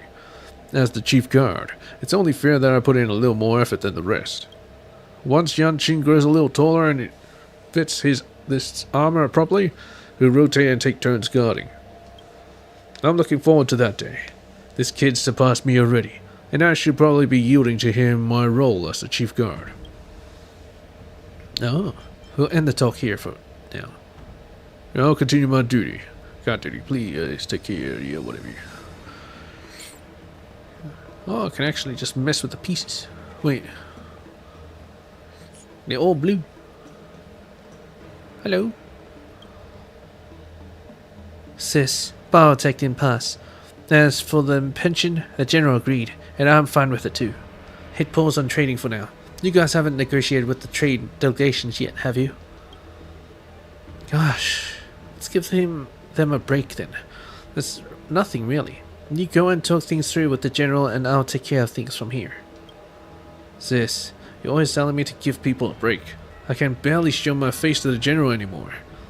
It's like the seat of divine foresight is just a subordinate office working for the benefit of the Skyfaring Commission. Come on, don't be like that. This is the seat of divine foresight. Please watch what you say. Yeah, you can't say that. Why aren't you talking, dear brother? Go on. Sis, they're reminding us that this is a public place here. Let's be careful about what we say. Isn't this one of General Jingyuan's esteemed guests? Apologies for the ruckus. This is my sister Yongnian, over at the Skyfaring Commission, and I'm Yonghai from the Seat of Divine Foresight. To what do we owe the pleasure? I'd like to have a little chat with you both. Great, let's chat. You can also help me persuade this guy. My little brother never listens to his older sister's needs. Needs? What do you want that he rejected? Don't listen to her. Besides, this is official business and we shouldn't be talking about it in front of Cascade. So what? It's a new technological breakthrough. Some foreign business interests want to invest as a joint venture. And all we need is for the seat of divine foresight to greenlight things. Sis, we shouldn't be telling strangers these details. Got it. Asking about Shinto secrets is inappropriate. It's no fun if you aren't going to talk a little. Just can't win against you two. I'll just be careful with what I say then. My sister wants to promote this new tech called Lucidum Ingenium. The name's not finalized yet because it's not really an autonomous ingenium. It's a small device more like a jade abacus. Lucidums are a type of organism native to the Scale Gorge waterscape.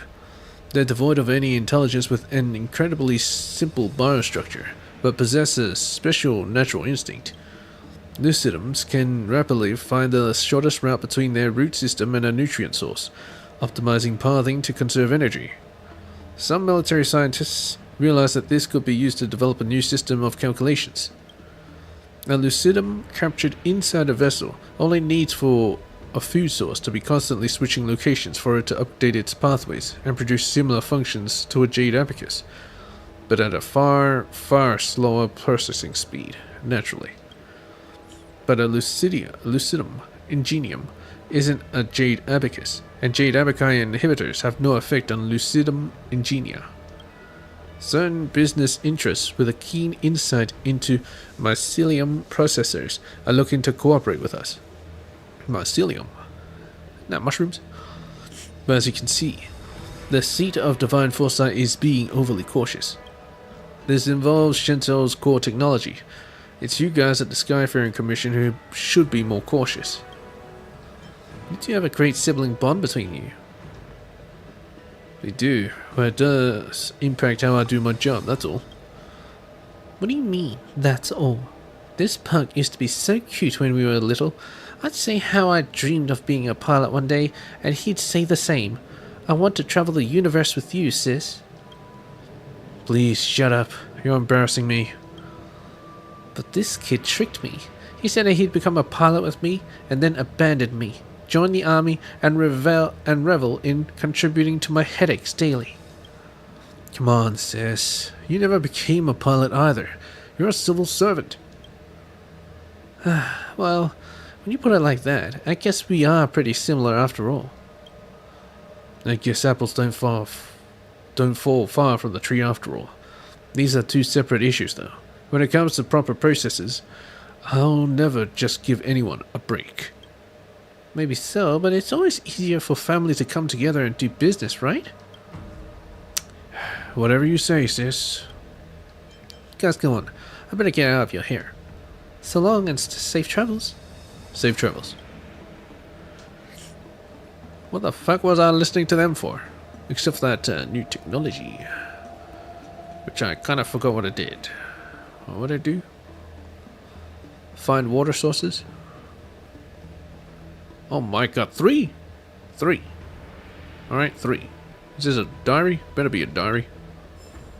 Oh, it is a diary. General's Diary, Part 1. September 7th. I was wandering around the Exalting Sanctum today, and I saw a foreign Balladian peddling along the street. I went up and found out that they were selling pets. The animal I saw looked like a house cat, but its body was much smaller. Yes. I closed stream promptly the other day, and I can't bring up this the chat again, so you're gonna have to leave your thing again.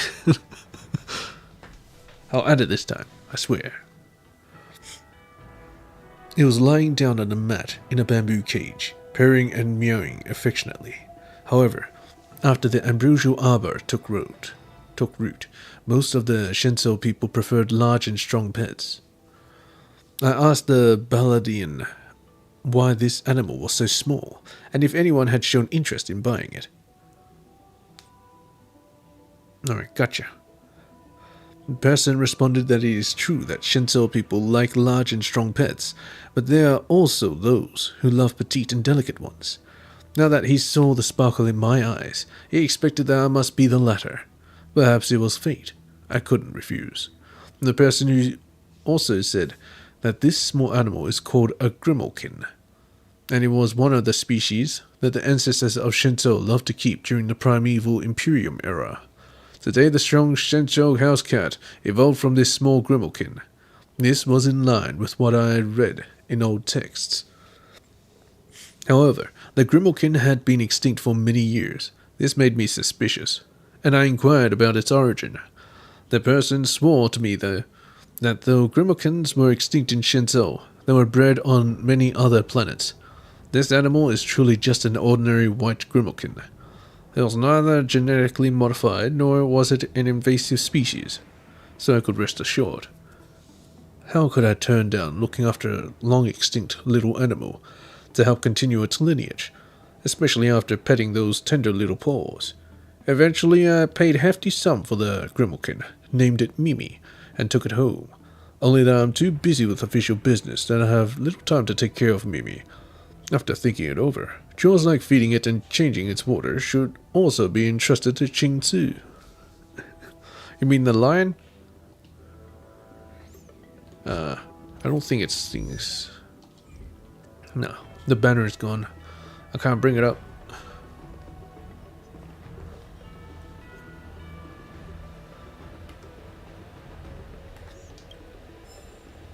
Shinto Alliance Declaration. A preface. Digital rubbing.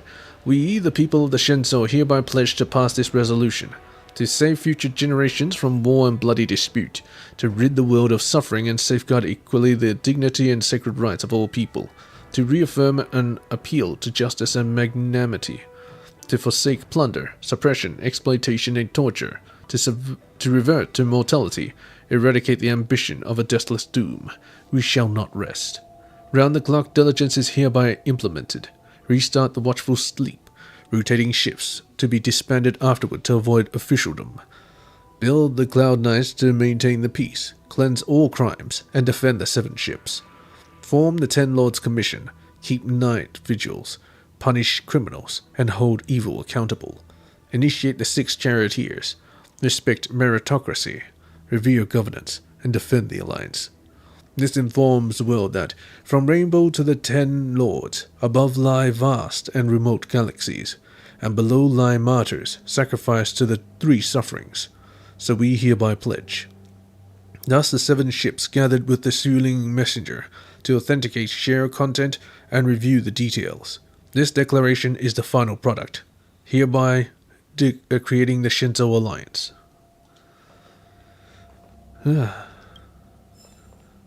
Alright. Surveillance report from the Shinto Yuchue for Chief Counselor Qingzu's eyes only. Well, the Shinto Yuchue is currently trekking around the periphery of the giant star cluster, plotting an ancient course as it continues explorations. 26 sidereal hours ago, the Cloud Peer telescope captured signals from Rainbow Lux's arrow traversing through 3 of its coordinates. Oh, it's actually shooting? It's shooting arrows? The Master Diviner has interpreted this as a divine mandate. The Marshal issued orders, and the Yaoqing Cloud Knights Crane Feather Guard and Red Song Guard have both set out on patrol, as hereby informed. We also include a recent scouting report of enemy movements for strategic planning. Stamp. Regards, Divination Commission, Shinto Yuchue. Must be opened with Chief Counselor's seal. So is the Rainbow Arbiter, or Lan, fighting alongside? Or is he just shooting arrows from afar and then they just follow the arrows and attack the Abundance? The Borisin.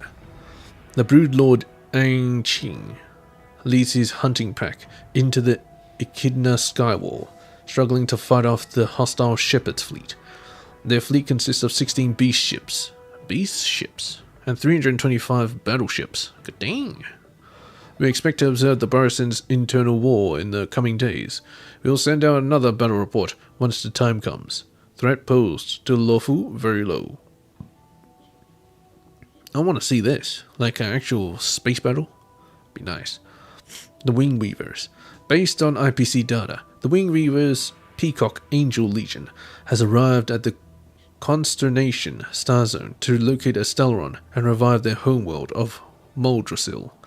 The veracity of this information is yet to be verified. Threat level very low. Antimatter Legion. An industrial planet along the Lawful's route, the Baranza Forge, has been completely neutralized by the Lord Ravager's Iron Tomb's assault. Diviners have performed calculations, and the probability of victory is infinitesimally close to 0. Threat to lawful, medium low. Suggested countermeasure, order the Divination Commission to monitor electrical signals from the Iron Tomb's vehicle, and remain vigilant about its movements. Alright. Let's do this. I'm glad to see you've returned in one piece. Yes? So, what happened? Did everything go as planned? Yes. So, everything that you worked as uncover. Don't worry. Your operation was a success. Although your identity was ultimately exposed, you gained a wealth of invaluable intelligence. On top of that, you managed to get out without a scratch. I never imagined that Jersine would choose the path of evil. You did the right thing. I'm afraid this is how the Plague's author operates, using notions of power and life to draw countless people like Jersine away from bright futures, down a path of no return. You've managed to shine a light on the darkness of the enemy. With this intelligence, the Seed of Divine Foresight will be able to improve its strategy. And for all your efforts, please accept this reward. Is there anything else you'd like to know about?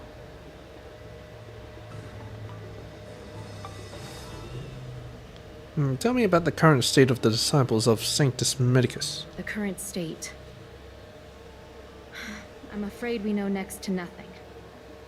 We dispatched agents, but they were only able to linger on the edges of the organization. Your operation is the furthest anyone's managed to infiltrate. The Seed of Divine Foresight is still striving to answer one question.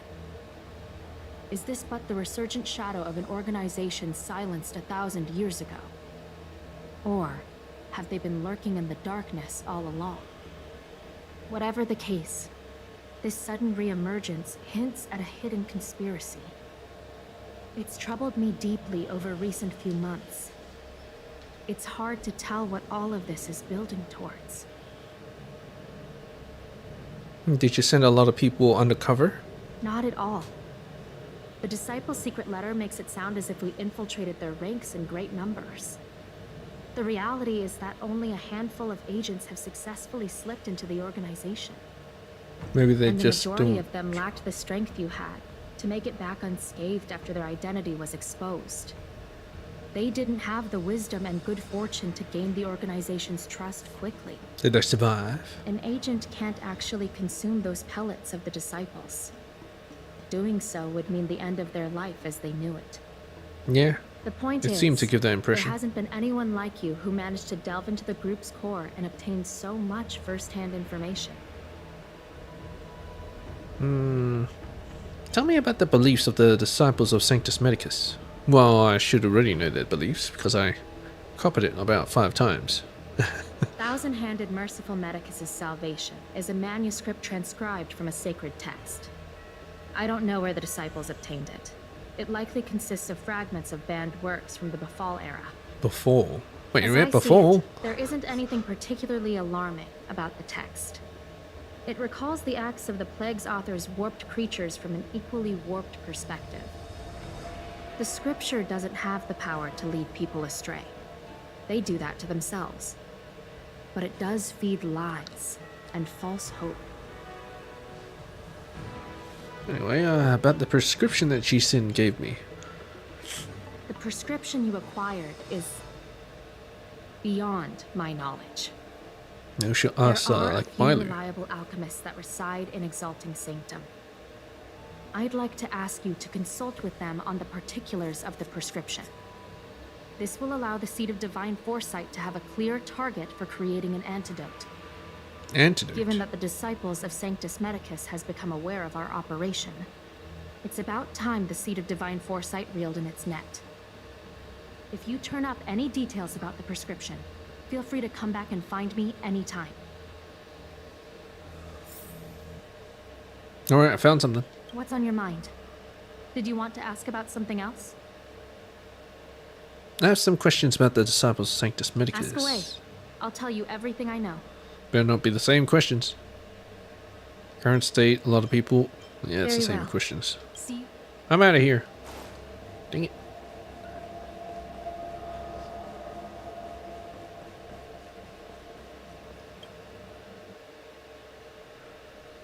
Man. A live sample of Vidyadhara bone marrow.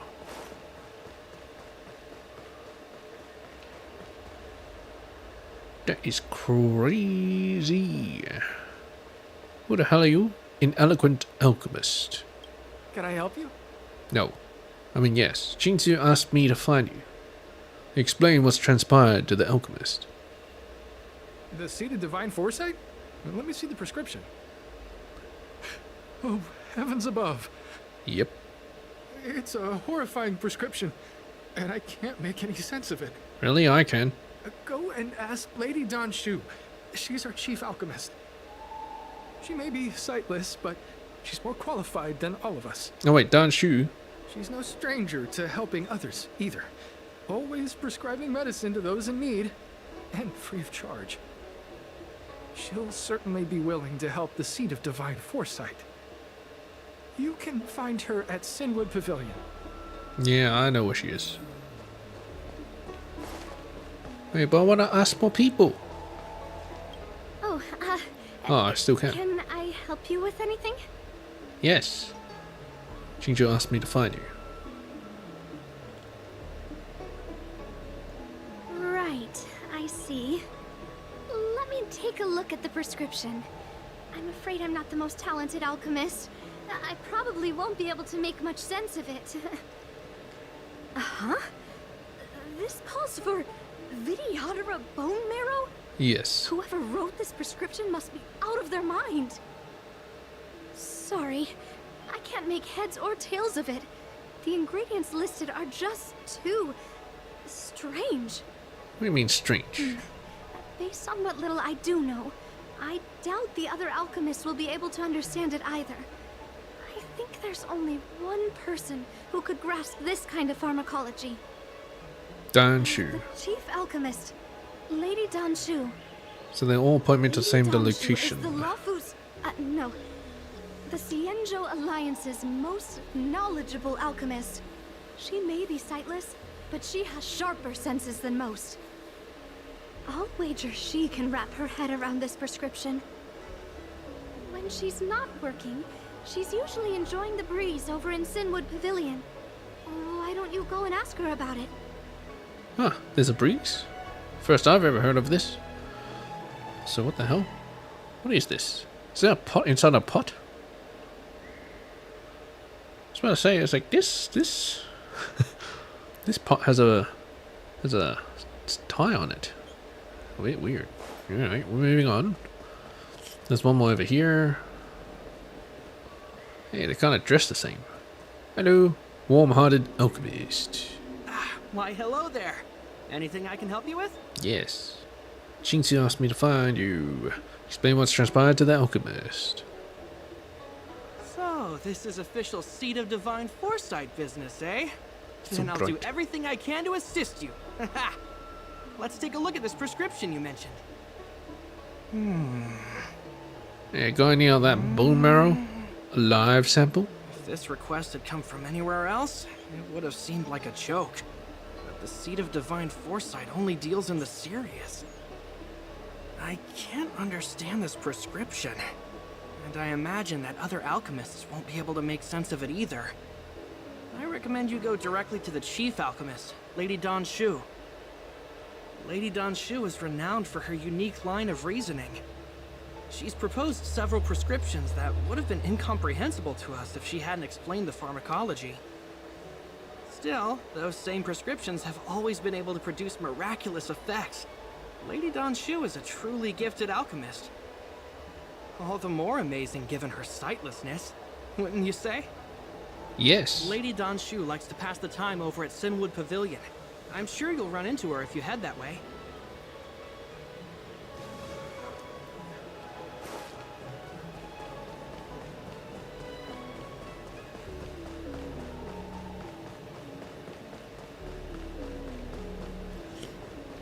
Yeah, that's me.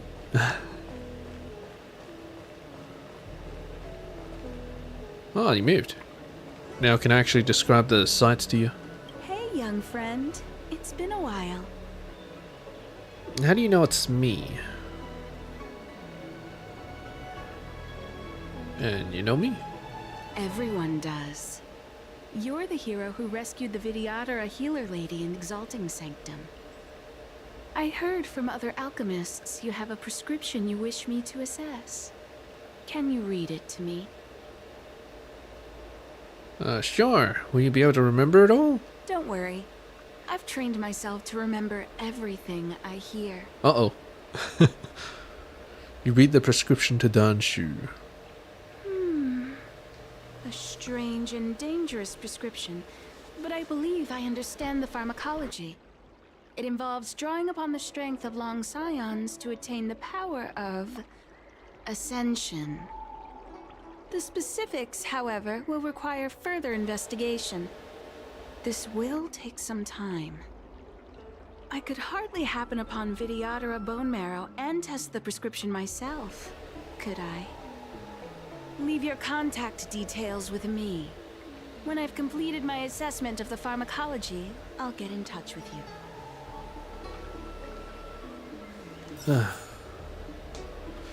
I want to fix my microphone because it's apparently making a bunch of noise, but yeah, I can't really do it right now. Don't shoot, just The talk. pharmacology of this draught of draconic surge is peculiar. I'll need time to run a thorough analysis.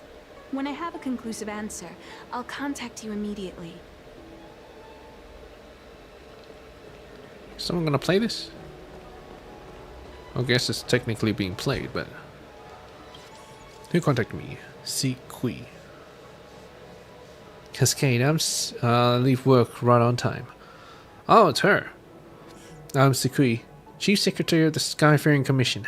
The Palace of Astrum is running a small event for visitors to better understand Shenzhou. Would you be interested? Interested?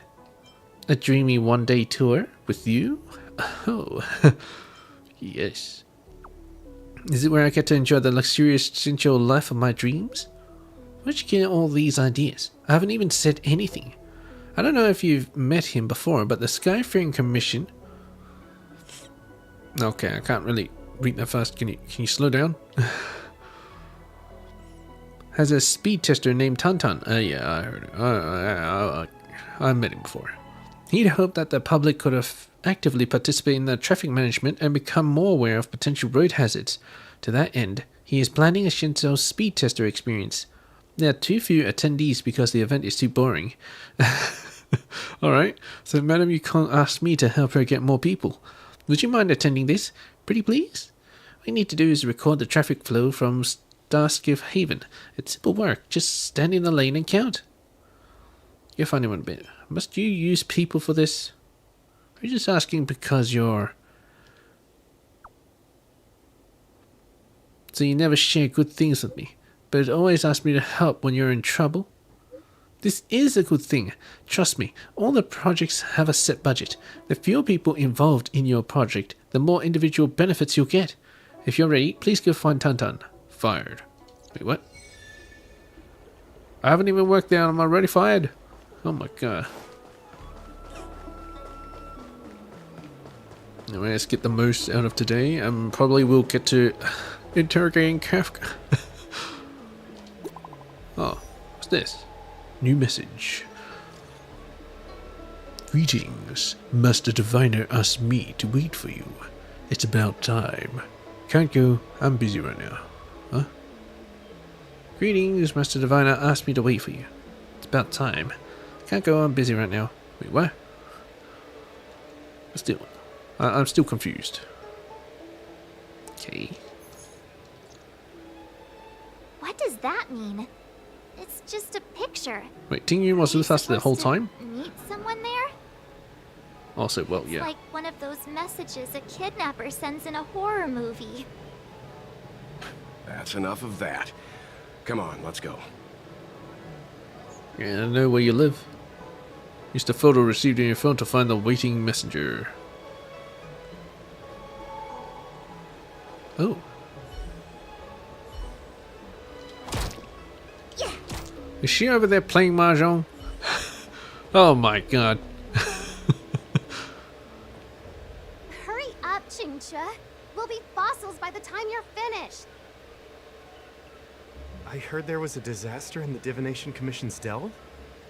I'm surprised you're in the mood to play right now, Qingque. Even if the sky was gonna collapse on the Divination Commission, the Master Diviner would be there to hold it up.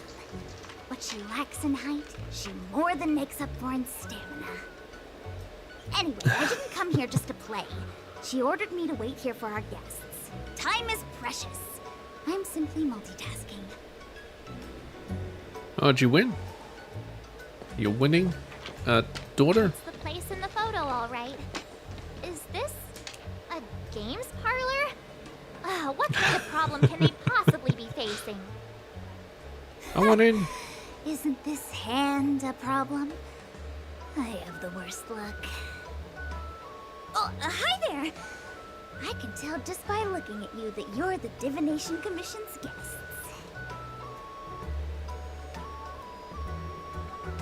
Did you bring us here just for this? Do you even know how long we've been waiting? Don't want the Master Diviner to know you've been slacking off, do you? Yeah. I know, I'm sorry. I was going to wait for you by the statue, but... Ah! Triplet! But folks from the Realm-Keeping Commission descended on the area. It's too loud over there now. Pass! So Multitasking. Wouldn't it be better to meet somewhere quieter? More of a kind! And wouldn't that be more fun, too? Better to show you the real Exalting Sanctum and introduce you to a true Xianzhou pastime. Did she win? Celestial Jade! She should have won by now. Victory! Now that my wish has been fulfilled, there's nothing holding us back. Follow me, honored guests. I was too distracted. What? I must apologize for your long wait, honored guests. It wasn't too long. Seeing your enthusiasm for this Celestial Jade game has stoked my curiosity. I'm glad to hear it. You clearly have excellent taste. If you're interested, I can show you how to play. It's great fun. Sure. Mr. Yang, is this really the best time?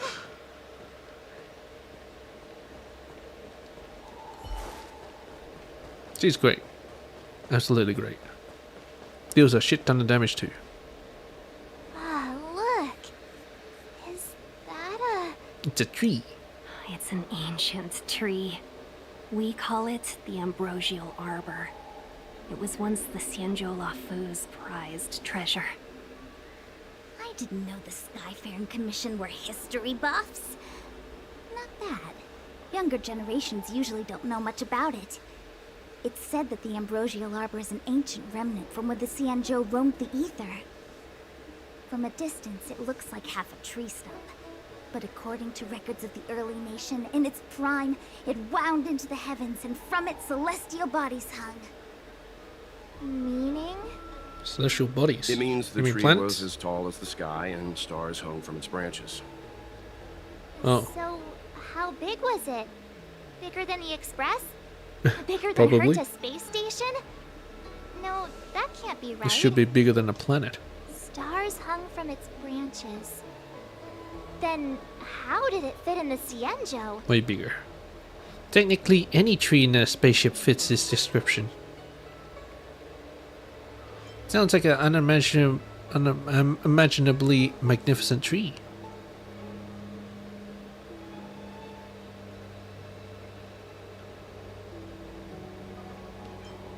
Those are metaphors. You shouldn't take poetry so literally. Anyway, it's just a legend. I see this view every day on my way to work.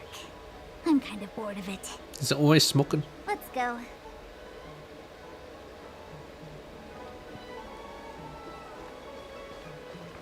You think this tree's gonna grow again one day? Probably.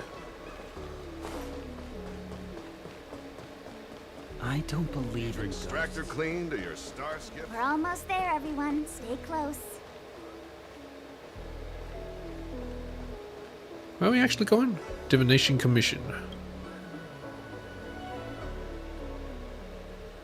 Just a heads up, please don't go running off once we're inside. You may Wait. be the Master Diviner's guests, but she hates people who don't abide by rules and regulations.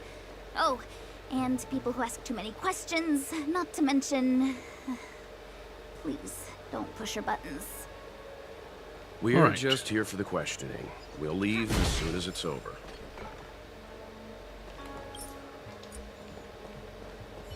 And smash.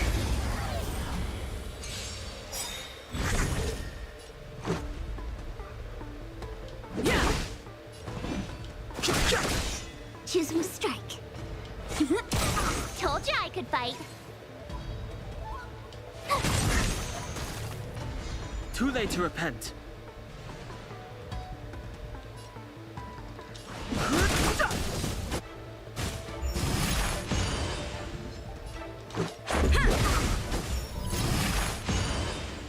My turn. Wait for the tiles. Fighting is meaningless. There's more? Oh, shit. Let's make it quick. Choosing strike. My turn. Too late to repent. Drops by 2. That ain't enough.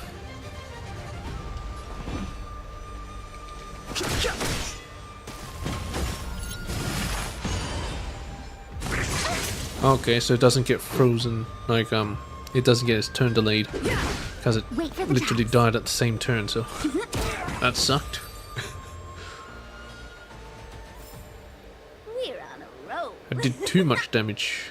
Dang it. Got hit for it. Navigation compass.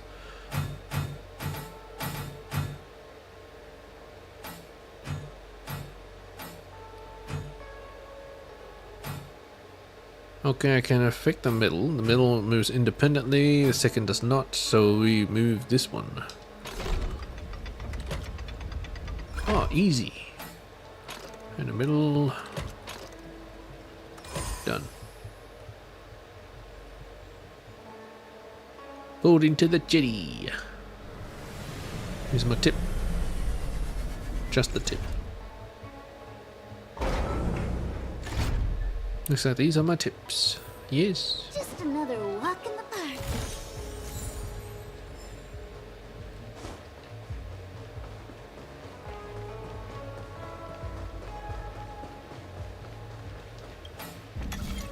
Okay. Move this one first. Look how it moves.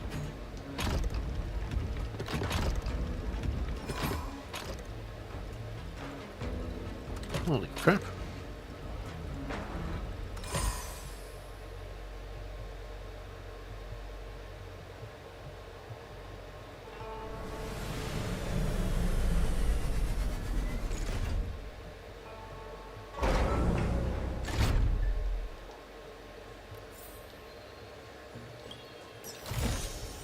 We're in the money.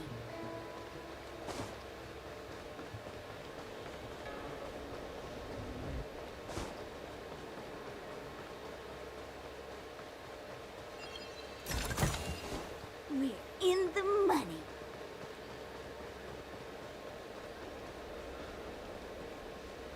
Also, why are there enemies everywhere? Is this like a screen that I can break? Yeah. Kinda looks like one.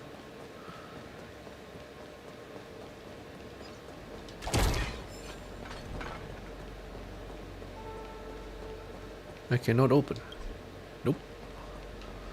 But let's do this puzzle. Okay. Two on the bottom. I see. Oops. Okay, I want to rotate this Y. And then I want to go down. Nope. Yep. And then I want to rotate this Y. Yeah. Easy.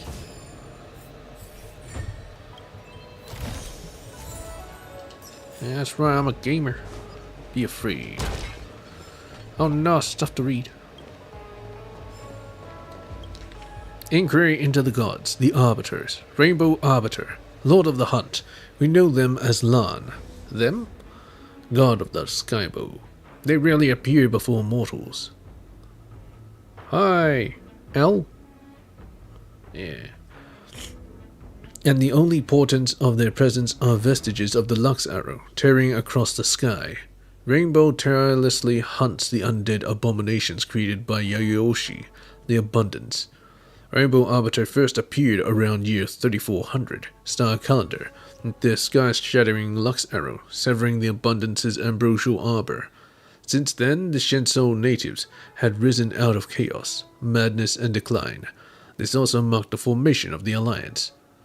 To this day, one of the chief duties of the Divination Commission is to monitor the decree of Rainbow's Arrow and interpret its meaning. Ah yes, I heard of this. Firmament Arbiter. Lord of Preservation, also known as the Amber Lord, and as Klipoth, God of the Skywall, led by the Interastral Peace Corporation. Observational records suggest that the Amber Lord strives to isolate contact between planets. The celestial-sized structures they have built, the subspace crystalline barrier, separates and protects all worlds, based on records from around year 1000 SC. The 9 initial Shenzhou ships first set sail on their arduous journey and witnessed the almighty barrier separating the world from the endless void, the Echidna Skywall. Oh, so that's what it is. But contrary to the act of separation, the main function devoted to the Amber Lord, the IPC, has facilitated civilized trade and contact between the stars with their fleet, the largest in the entire universe. Like a silent giant, Klipoth has allowed them to trade and emigrate, so much so that an emanator of preservation has appeared at the IPC. Despite their actions running counter to the Aeon's wishes, no remonstration or censure has been forthcoming. Food for thought, indeed. Ah, so this is what they attribute preservation to, like isolationism. So that's how they view different gods, or different Aeons. That's interesting. SC. That's a different year system. Star calendar. I don't think they go by the Amber Eras. They go by star calendars. They go by their own calendar system. It's very nice. But it gets kind of confusing later on, of course. I gotta keep on top of these things. It ain't gonna be me though. I'm just gonna watch some YouTube videos about someone else keeping track of this shit. Hello! And you're a bam. This is our chance.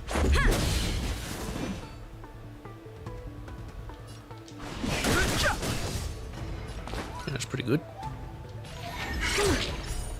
That's not good. Not good enough? Oh, well, whatever. My turn! Reach the end of the story in your own way. Oh no. Oh, another inquiry into the gods. The Sacrosancts. Wisdom Walker, Lord of the Erudition, known as Nous, the god of intellect by the Genius Society and Intelligentsia Guild. None can comprehend Nous's intentions, location, or normal state. People merely spread word of a magnificent machine intelligence that has been upgraded into an Aeon, calculating the essence of the universe and its ultimate solution. Before the answer is disclosed, they will summon all of the greatest minds in the universe together to examine and discuss results. I myself have had the honor to witness the divine corpus of Nous, and thus may be able to add a few more comments here. Contrary to standard thinking, Nous is not a god that provides solutions. On the contrary, all they offer is an infinite number of questions. Many people spend their whole lives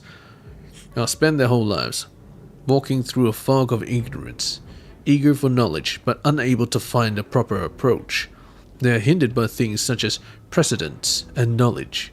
Visiting Nous is enough to open the eyes of even the most ignorant people, to see the problem, but the answer may only be found by oneself. The dauntless scholars of the Divination Commission can follow the example of great scholars from the Intelligentsia Guild by stepping on the road to opening one's eyes. If fate is predestined, the counsel of Nous must be sought. Cloudstrider, Lord of the Trailblaze, known by the nameless as Akivili, god of roaming. Only several unverifiable legends about the Cloudstrider remain. For the Shenzhou people, the word legend connotates image of an unfathomably ancient time. Since the first epoch of the Amber Era, Akavili has sped through the wild worlds of the galaxy.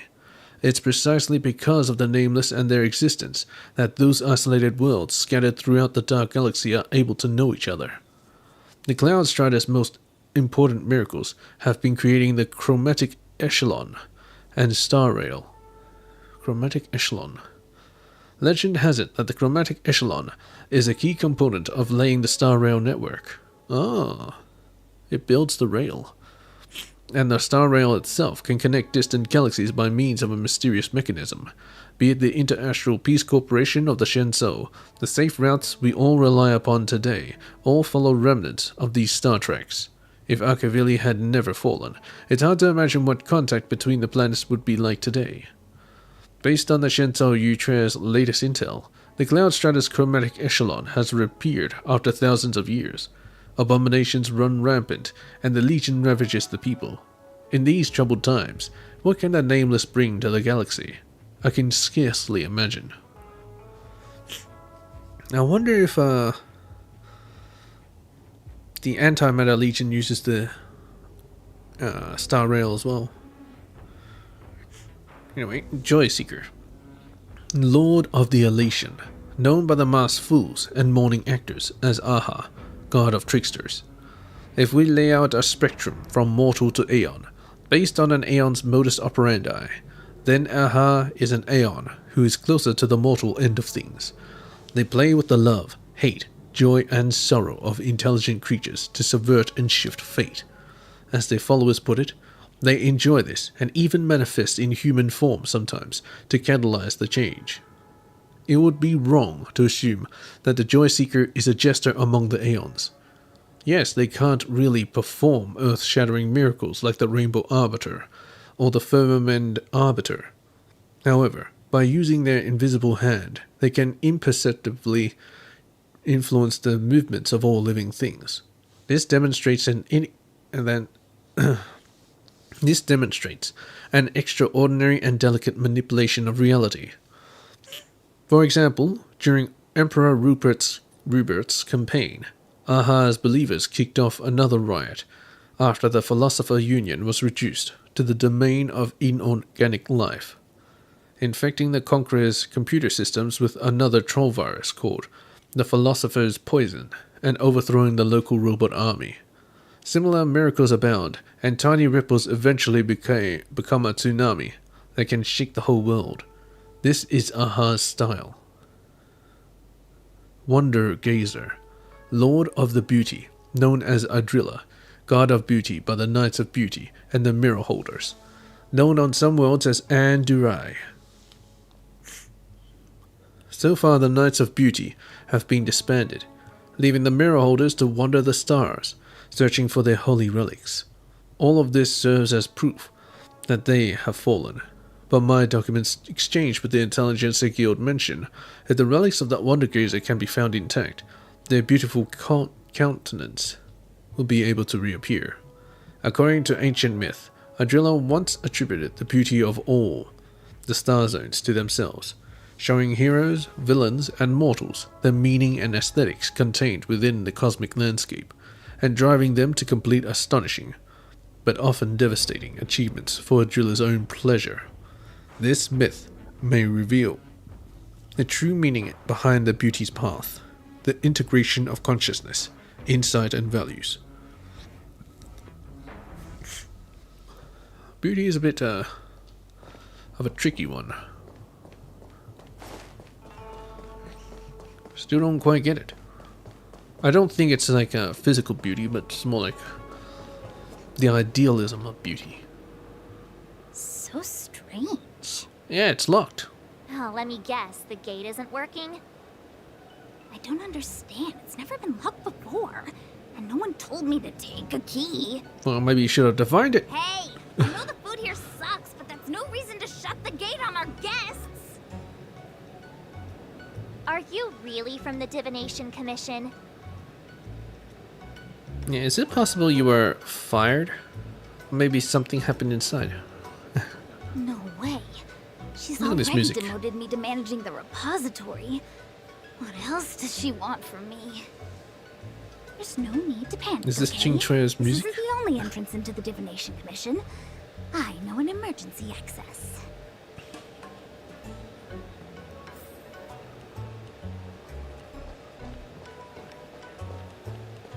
Here it is. You seem familiar. Is this where you come to a... Dang it. Stellaron corrosion. What's going on? Great. This gate won't open either. You've kept the Master Diviner waiting. No doubt she'll blame unreliable Qingque for messing up once again. I knew I'd offended that Diviner. That's why she sent this girl to help us. Miss Qingque, if you don't mind, may I take a look? Huh? Oh, no need. Actually, I was just being polite. I don't see why not. Let me show you. This thing is pretty fun. I think I already know how to repair this. Yes.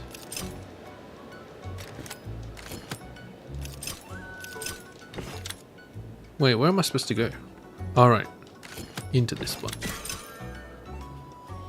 About to say. Wow, you're amazing, Mr. Yang. You handled that well for an outsider. I officially hand over the title of Keeper of the Loafing Gate to you. Loafing Gate. I didn't mean to cut into it, dog. Dang it. God dang it. I need another one of these vases to vent my frustration. Surprised? Anyone? Here comes trouble. Well, we fought them outside, so Can't we run around to them for a change?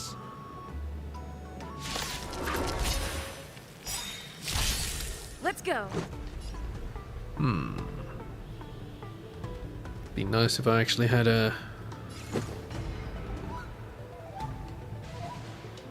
What do you call it? Are made Imaginary. To be broken. Oh, I'll have it next time, so... Let's make it quick. Wait, where'd they just go?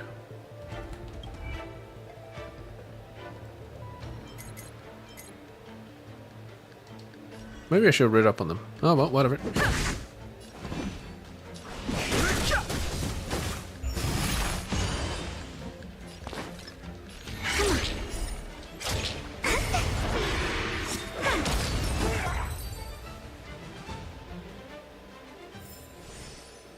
Okay, well, I thought those guys were revived as well. The flying dudes. Hello. I think it wants me to go that way, so I won't go that way. Hello. You want fire? I don't have fire, but take this. Oh, there's two of them. Gotta try I'll take hard. this. Watch this awesome move. This is our chance.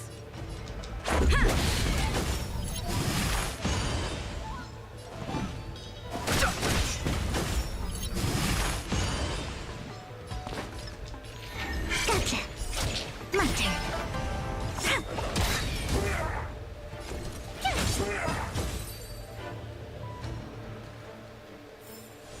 We're on a roll.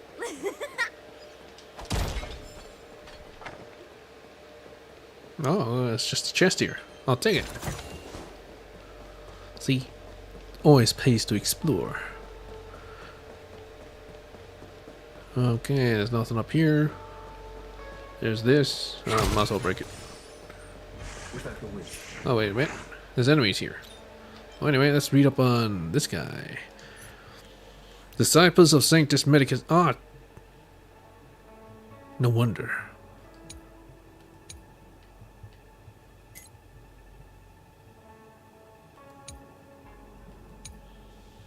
A member of the Disciples of Sanctus Medicus, the secret sect that hid within the Shinzo Law Fu. With medicine, purify the heart. With elixir, transform one's body. They long to revive the ancient mysteries of the abundance, hoping to spur Shinzo natives towards the next stage of evolution. Oh no, run away! Come on. Yeah. Hang on, come back. Oh, fine. I'll just beat your ass. The other guy just straight up ran away. Anyway. Too late to repent. Wait for the tiles.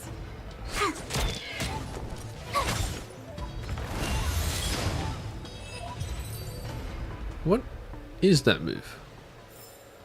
Reach the end of Is the there another one story here? in your own way. What? Oh, I can't see it here. I guess I'll just bash him and I'll see what the move does.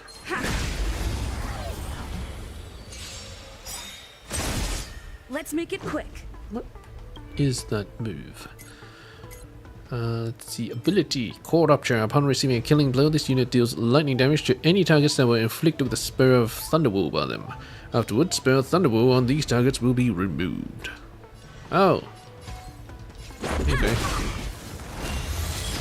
Fighting is meaningless. So it's just their death animation.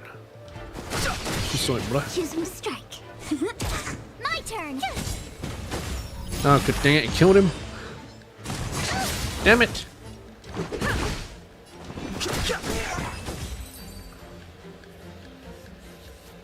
You're too strong, March. Too strong.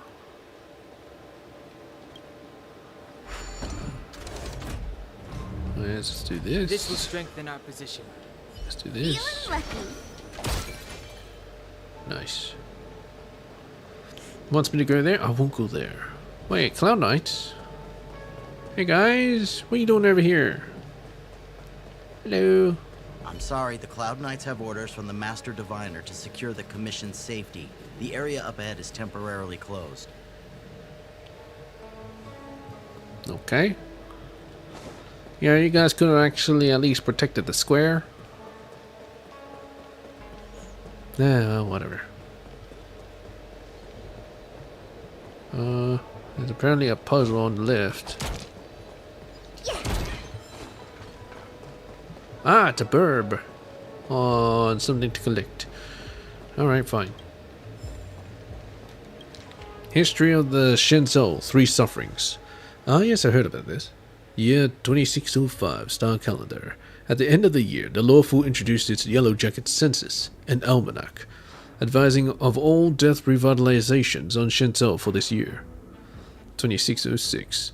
In July, the Shenzhou fleet sailed into the Conant Farrell star system. 607. In April, homeostasis was completely paralyzed in 3 of the Suling's delves, delivering catastrophic flooding, mass deaths, and uncountable losses. The Suling nobles ordered grain transfer and opened state coffers for the rescue effort. Each Shenzhou dispatched reinforcements, and a new lease on life was won.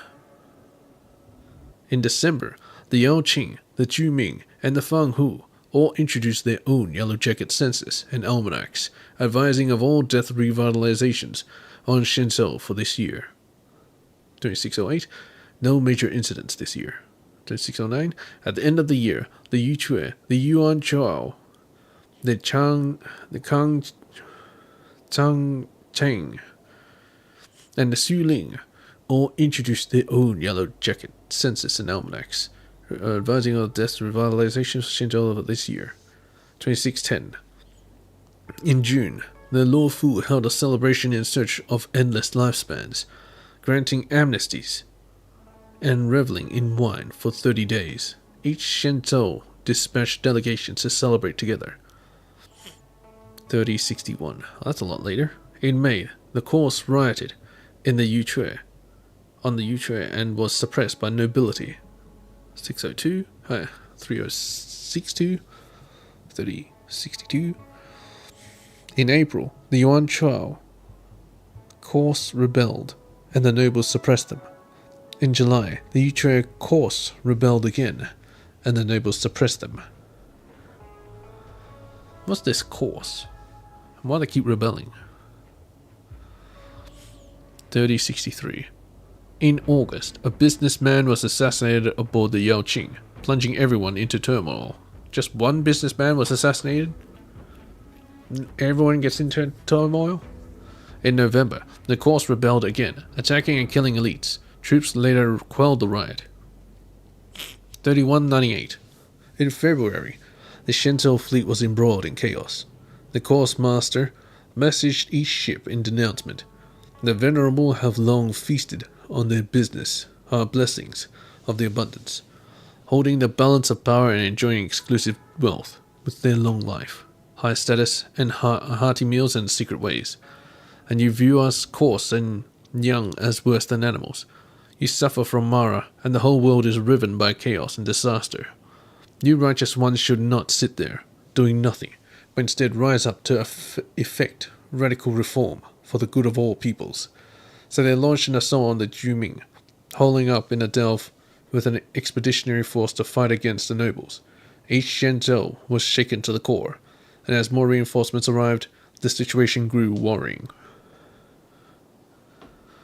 So there was a class war. Okay.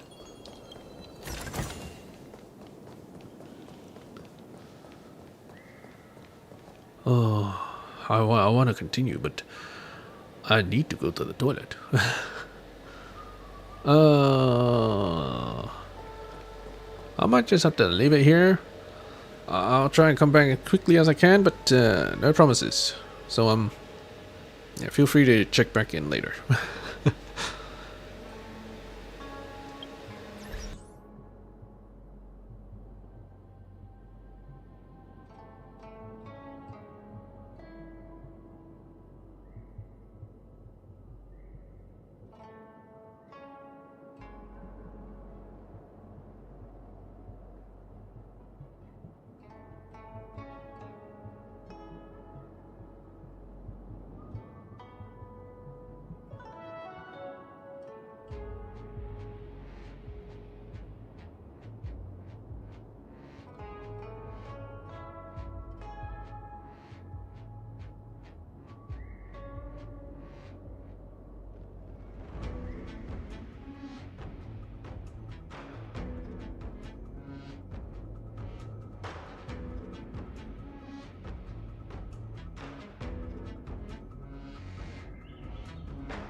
Ah. Nice. Actually, I should take this time to actually repair my mic. Give me a second.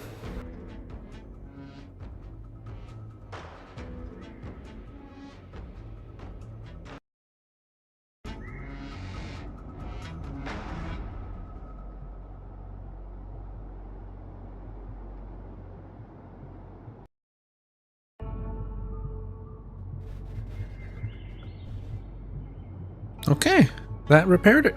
Very nice. Alright. Let's, what's it doing again?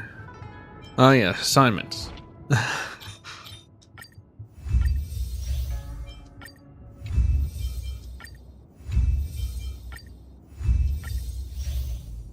Oh shit, I haven't reassigned.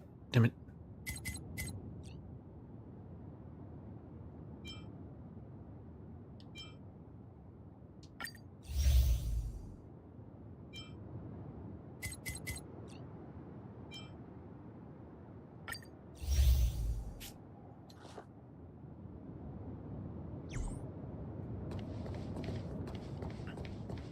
Ah yes, talk to the bird. Heading to the pickup spot. Very good. Charge! Charge! This route plan, please follow the siren.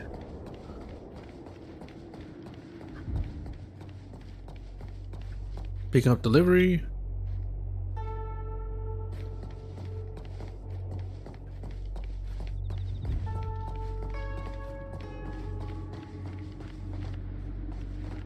Yeah, it's open. Come on. Make you wait. Wonder if it can push me along.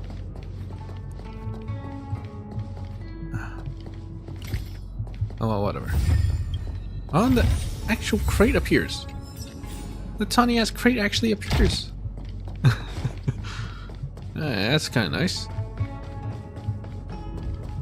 They didn't actually have to do that at all. Well. Ooh, would you look at this? They have multiples of that. They have the purple place. Very nice. So you will still see the ambrosial arbor. It's very nice. Mingyue, what the hell are you doing here? Wow, a rare honor. That's right. Me? Have we met? No, I met Chinchua. I didn't expect to see her here during work hours. She's actually working. That's unfair. I'm working hard. Look, these are the guests the Master Diviner wants to meet. A rare honor. She's actually doing her job. Are you talking about us this time? Yes. The Master Diviner rarely allows outsiders. She likes her peace and quiet. If you want to see the Master Diviner, head straight to the Matrix of Prescience. A rare honor. They're short of hands. The Master Diviner is run off her feet, and the Cloud Knights stationed there are driving away evil spirits. I don't know when they'll be done. A rare honor indeed. I like that. Oh my god, look how big this map is. Just by looking here. That's very nice.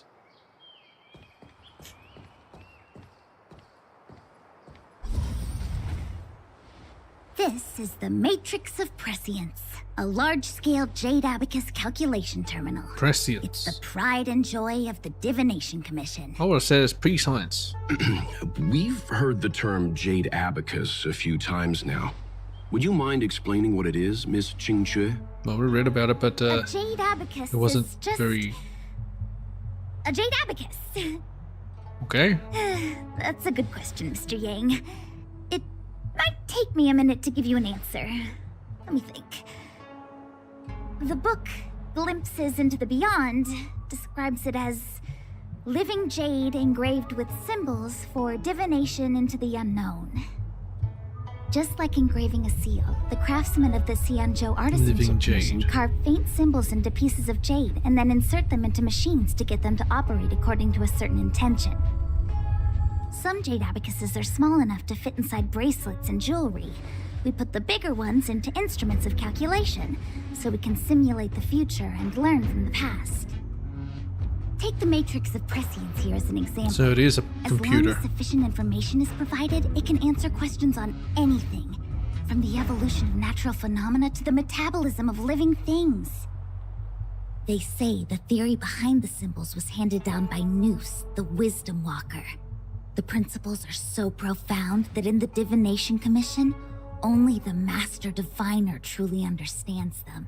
Would you say that they're erudition? I guess that's why you're erudition. Actually. So they're computers. So they're just microchips. And computers. Seems like it, but Jade Abacus does sound a lot better. Besides, ordinary computers don't have cool backstories. Technology handed down from Noose.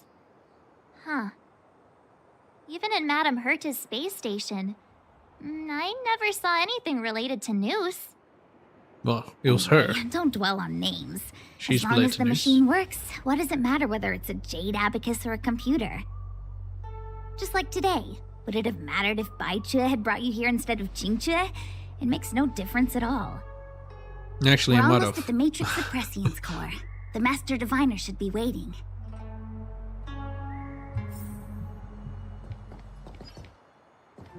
Jing Sai. Hello. Meta-algorithm reading complete. Inputting Jade Abacus for simulation. Divination inference complete. Hexagrammatic position established. Fluctuation range is between the marsh and the water trigrams. Error margin of 0.2%.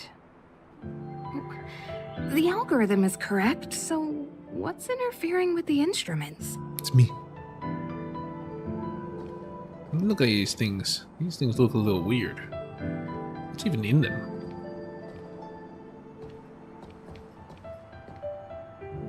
Oh, well, whatever. Don't really need it, but I'll smash! Ah, there's the two of the show. The stars of the show. Diviner Fu, how are things progressing? We're fluctuating between the heaven and thunder trigrams. A step forward bridges no distance hence.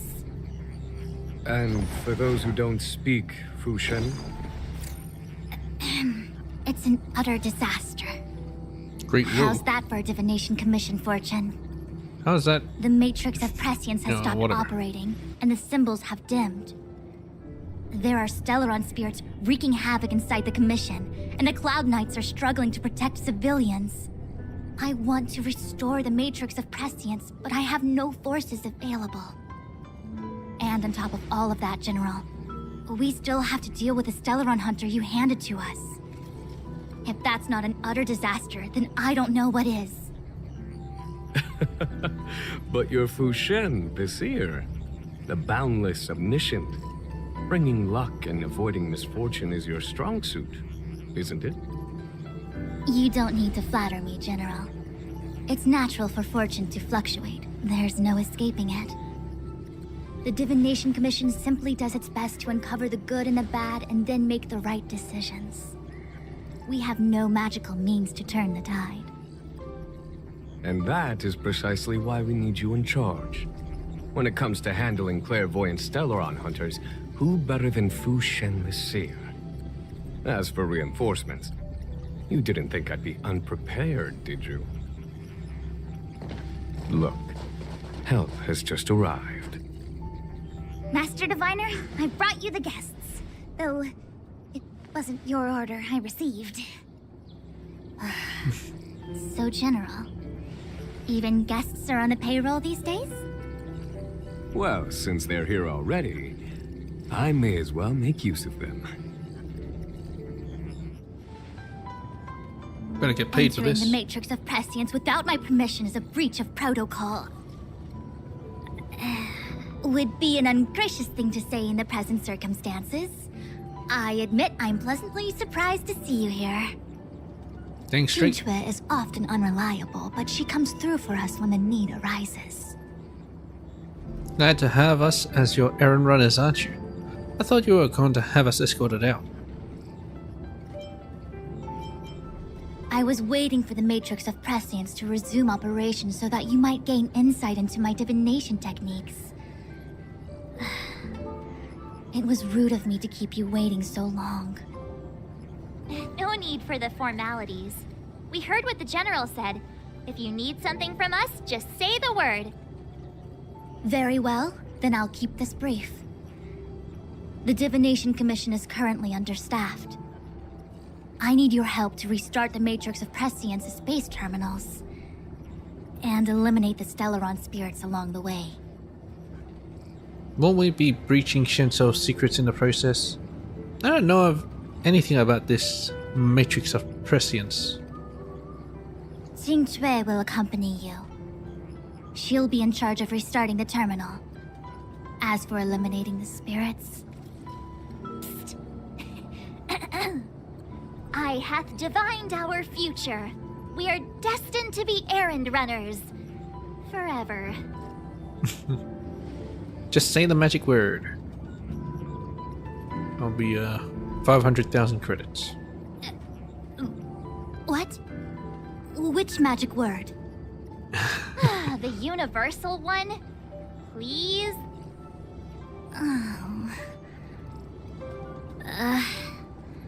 Please. Good enough. Just say it like you like it.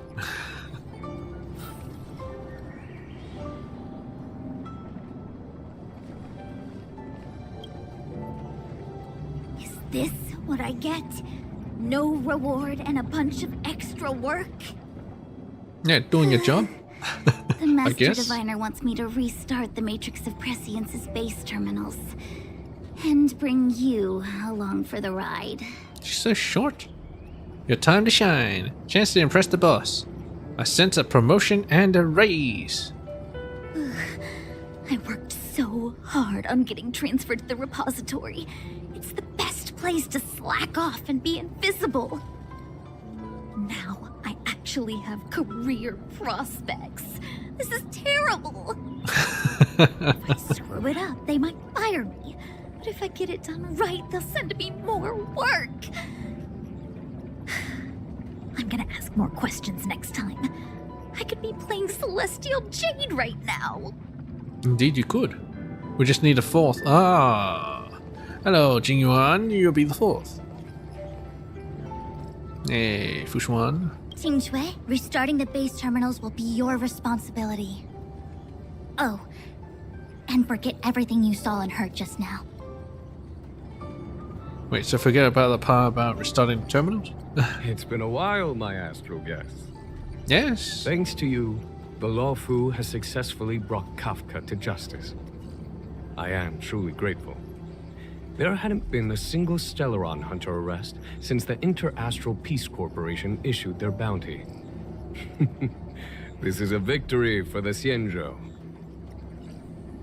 So, you guys and the IPC in direct competition. Let's split this bounty. Huge bounty, 50-50. You didn't give us the full picture of your plan for Kafka. Yeah, split that bounty, 50-50. Once this is over and the Stellaron curse has been lifted, the Xianzhou will have no more use for Kafka. If you wish to claim the bounty, feel free to take her to the IPC. The Alliance has no interest in the IPC's reward. Blade, on the other hand, is a wanted criminal for the Xianzhou. He must remain with us. At present, Kafka has no intention of speaking, and the Stellaron hunter's motives remain unknown. We must rely on the power of the Divination Commission to unearth the truth. Unearth the truth? You mean interrogate Kafka with the Matrix of Prescience? Precisely. The Matrix of Prescience is the Divination Commission's ultimate weapon. It was originally used to calculate navigation routes and predict future events. But the secrets of the Stellaron hunters cannot remain hidden any longer. I have no choice but to move beyond conventional protocol. We must use divination to ascertain Kafka's intent. Everything hinges on restoring the Matrix of Prescience, which is why I would like you to help Diviner Fu complete the setup. I am eternally grateful for your assistance.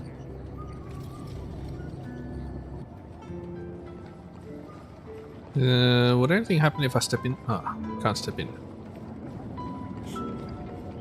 Well, I'm not gonna actually start anything yet, so I'm just gonna leave that for next time. Boy.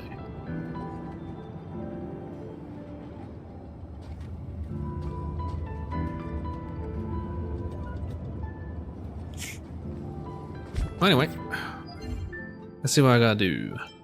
Read on these two. Oh yeah, Crimson. I mean, this thing. Talk to Gilbert.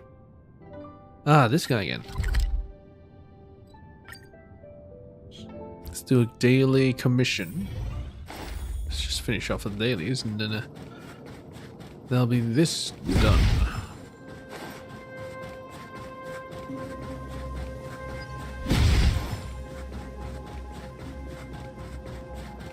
Oh, wait a minute. Who's that guy? Done. I certainly get your point, Gilbert, but this Medal of Merit is not something I can give to anyone I want. How long have you been in the army? 20 years? 30 years? Don't you understand this? Don, I took special care of you when you were a new recruit, and now you've become a captain. How come you're putting on airs with me? Can't you do this to me, this tiny little flavor? You want to see me getting laughed at by my wife and daughter? I've told you many times, it's a matter of principle. Ah, right on time. Here comes Cascade. What do you make of these requests? Actually, I don't want a medal. What happened? Do you know Gilbert? Yes, him. The oldest logistics officer in the restricted zone. He's about to retire. The way I see it, he should spend the last few months doing what he's been doing and return to the city to reunite with his wife and daughter when he finally retires. But he wants to ask an unreasonable favor from me at a time like this. The geezer wants to borrow a Medal of Merit just to look good in front of his family. You tell me, is that reasonable? Don't you just lend him the medal? True, it doesn't sound very appropriate. Yeah, just lend him the medal. Of course not. What do you think the rules of the Silvermane Guards are for? Besides, don't you have the Veteran Guard medal from your 20th anniversary? Isn't that enough honor for you to show off? Youngster, why don't you understand? You can't get one of those just by staying long enough. It's not considered an honor, and it won't bring me any respect. You just don't get it, do you? Can I help with anything? Why is no one giving me any medal? Remember that time you knocked me out? Consider yourself lucky that you're not sent to court-martial yet, let alone getting a medal. Wait, you reminded me. Yes, I have a good idea. I heard that another automaton grizzly has lost control recently, and he's still roaming and wreaking havoc in the restricted zone. Now that there is a shortage of personnel, my subordinates can only maintain control in the surrounding area temporarily, and they dare not act rashly. Cascade, can you take the old man to deal with this problem? When this is done, I can give the credit to Gilbert. What a great opportunity! Young lady, let's go and take a look. Yes, bored to death. You think I can help you just in line? Alright.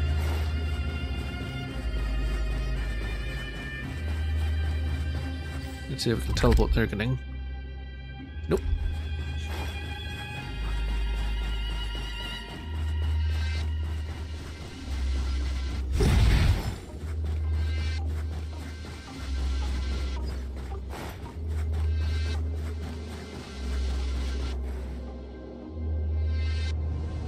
Whoa, that's one big robot.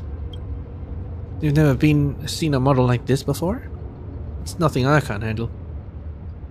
I spend all my time on the logistics side of things.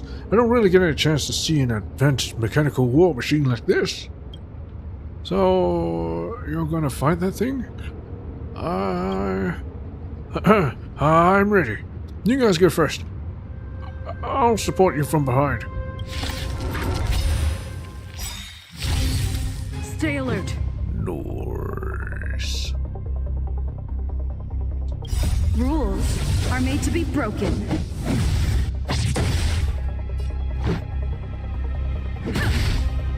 The truth of life and death. The sanctuary is but a vision. Break! Choose from strike.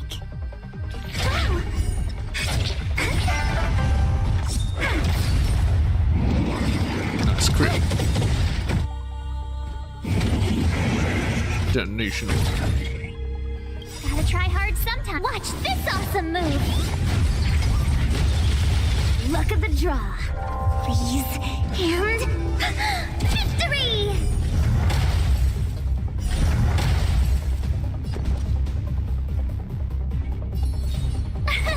Here! Let's go. Yeah. My turn. Wait.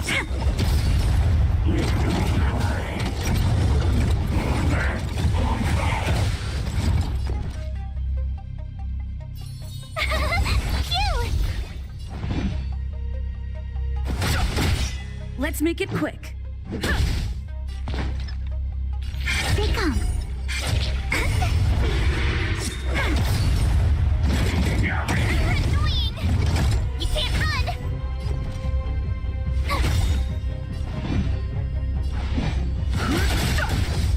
Let's go. Yeah. Choose from strike.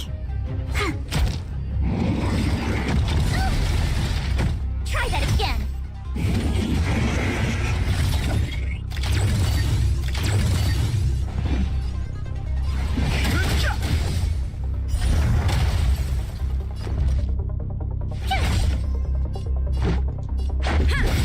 Wait for the tiles.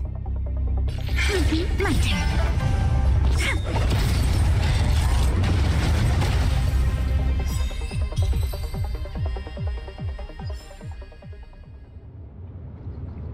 Ah, victory! This fella might look scary, but he's actually not so tough. You didn't do anything. Well done, Gilbert. How would you say that? It's Combat Basics 101. Supporting off the battlefield is of equal importance. Come on, let's hurry back and talk to Talon. We shouldn't keep him waiting.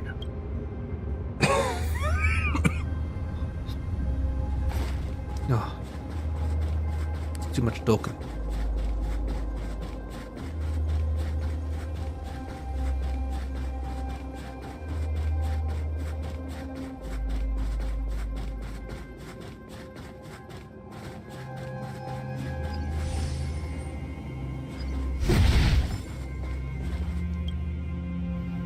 You came.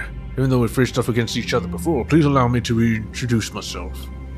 My name's Dunn, and I serve under Captain Gepard, and I'm current head of this military restricted zone. Gepard's already instructed me to give outsiders like yourselves free access here in the restricted zone. If you get into any trouble around here, let me know and I'll remedy it for you. I apologize if I was a little rough last time. Great seeing you. Good to see you. After all this chit-chat, it's time for me to get back to work. Anything else you'd like to ask, I'll do my best to answer. Gilbert and I are back. Cascade, Gilbert, you're back. I received a report from the guards that your mission was a success. Then, that means my medal of service? Of course, old man. I've already finished the paperwork for your medal's application. We should hear back from them next week or so. Really? That's great. I knew I didn't waste my time taking care of the new generation of soldiers. Well then, I'll return to the logistics unit and wait for the good news from you. And thank you as well, youngster. If not for you, I would have been doomed to be a laughingstock. That old man. He's too hard on himself. Is his family that judgmental? I haven't met his wife or child, but I don't think they care. They won't care about whether or not he has a medal. But it's not our place to burst his bubble, is it? This is between him and his family. Promise me something, Cascade. If Gilbert comes to you with another request in the future, do your best to help, okay? He's a good man. I don't want to see him suffer during his last few months of service. Alright, take these. Now you did all the work in taking down that malfunctioning robot. I can't let you leave empty-handed now, can I? 5,000.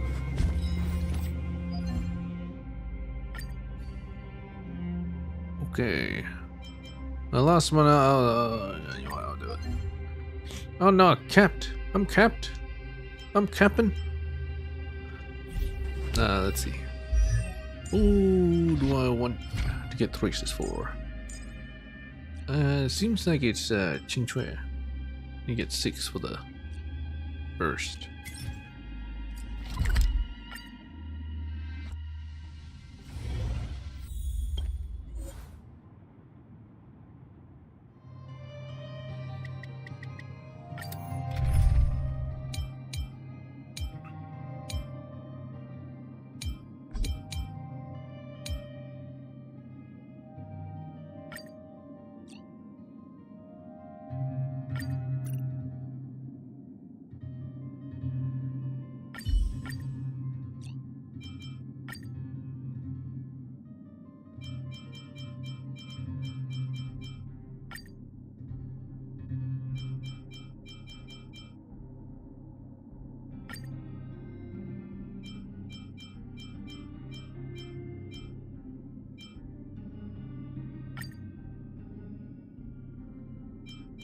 You know what? Sure, why not?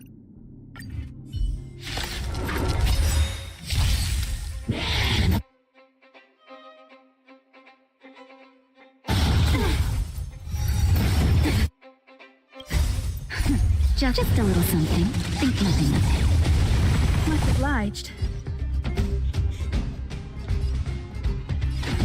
Time for a buzz. Scared yet?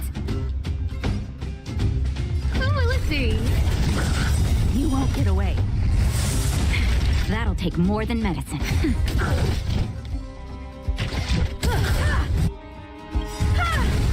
Perhaps you still... Humanity never conceals its desire to control the heavens, and I'm no exception.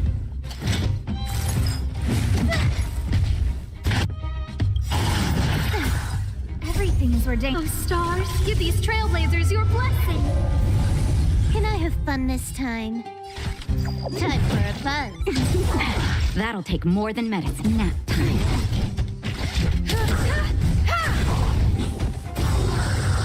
No manners.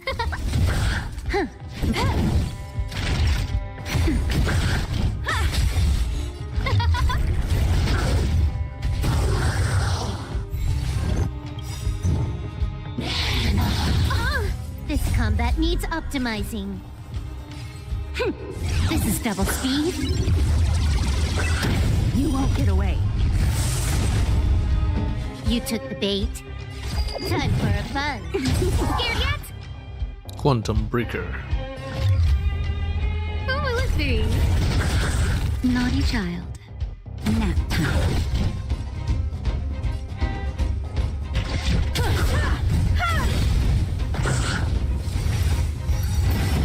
I'm okay. Time for a buzz. You won't get away. Scared yet? Huh? Time fresh.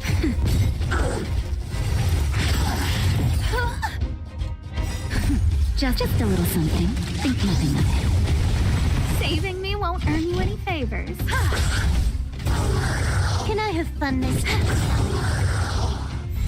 This combat needs optimizing. This is double speed.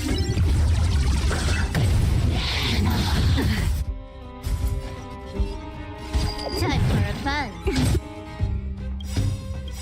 You won't get away.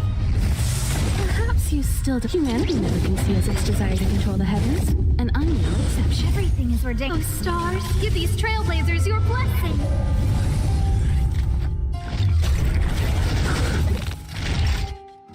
Nap time. I have something for you.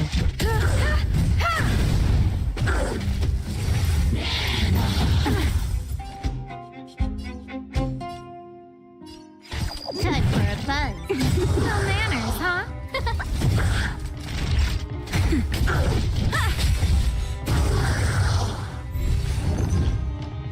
This combat needs optimizing. This is double speed. You won't get away. You took the bait. Time for a buzz. Scared yet? Who will it be? Now, time for an overhaul. Just a little something. Think nothing of it. I have something for you.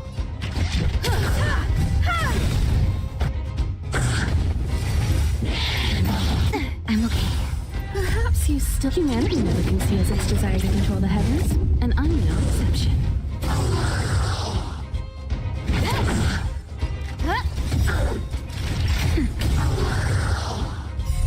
You won't get away.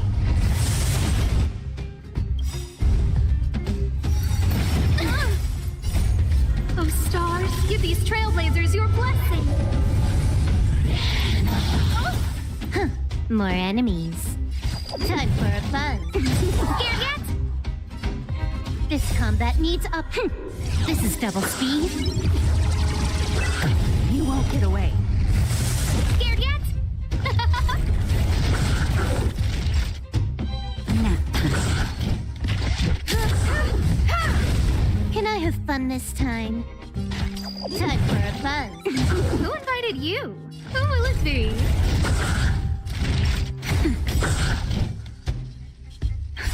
Just a little something. Think nothing of it.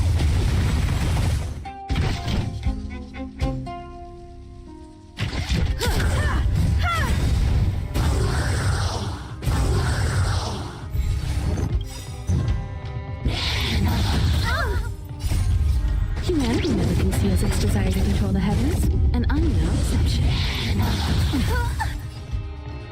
Time for a buzz. Scared yet? This combat needs optim. This is double speed. You won't get away. Scared yet? Naughty child. Nap time. Time for an overhaul.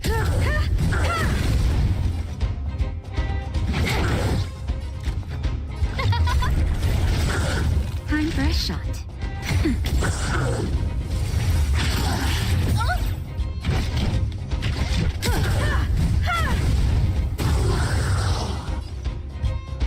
Time for a buzz.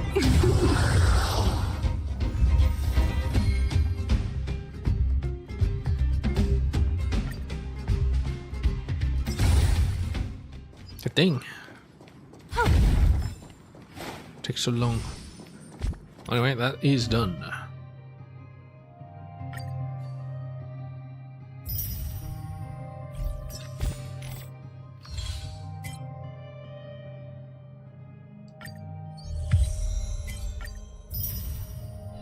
I'll catch you guys in the next one. Yeah. And maybe we will be able to interrogate now. Next one we'll do the museum. Everwinter City Museum. So I'll catch you then. If you're interested in that. And if you want to stick around, we got some drug dealer simulator. Yes. I think I'm close to the end of it. Well, at least I should be. Anyways, yeah. And so why is this lit up? Fired. Oh.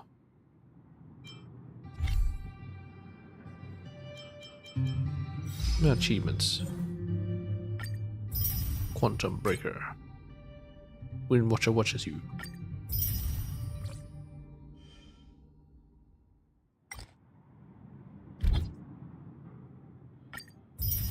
They like using my card, huh? Well, he is level 60. Anyway. Peach.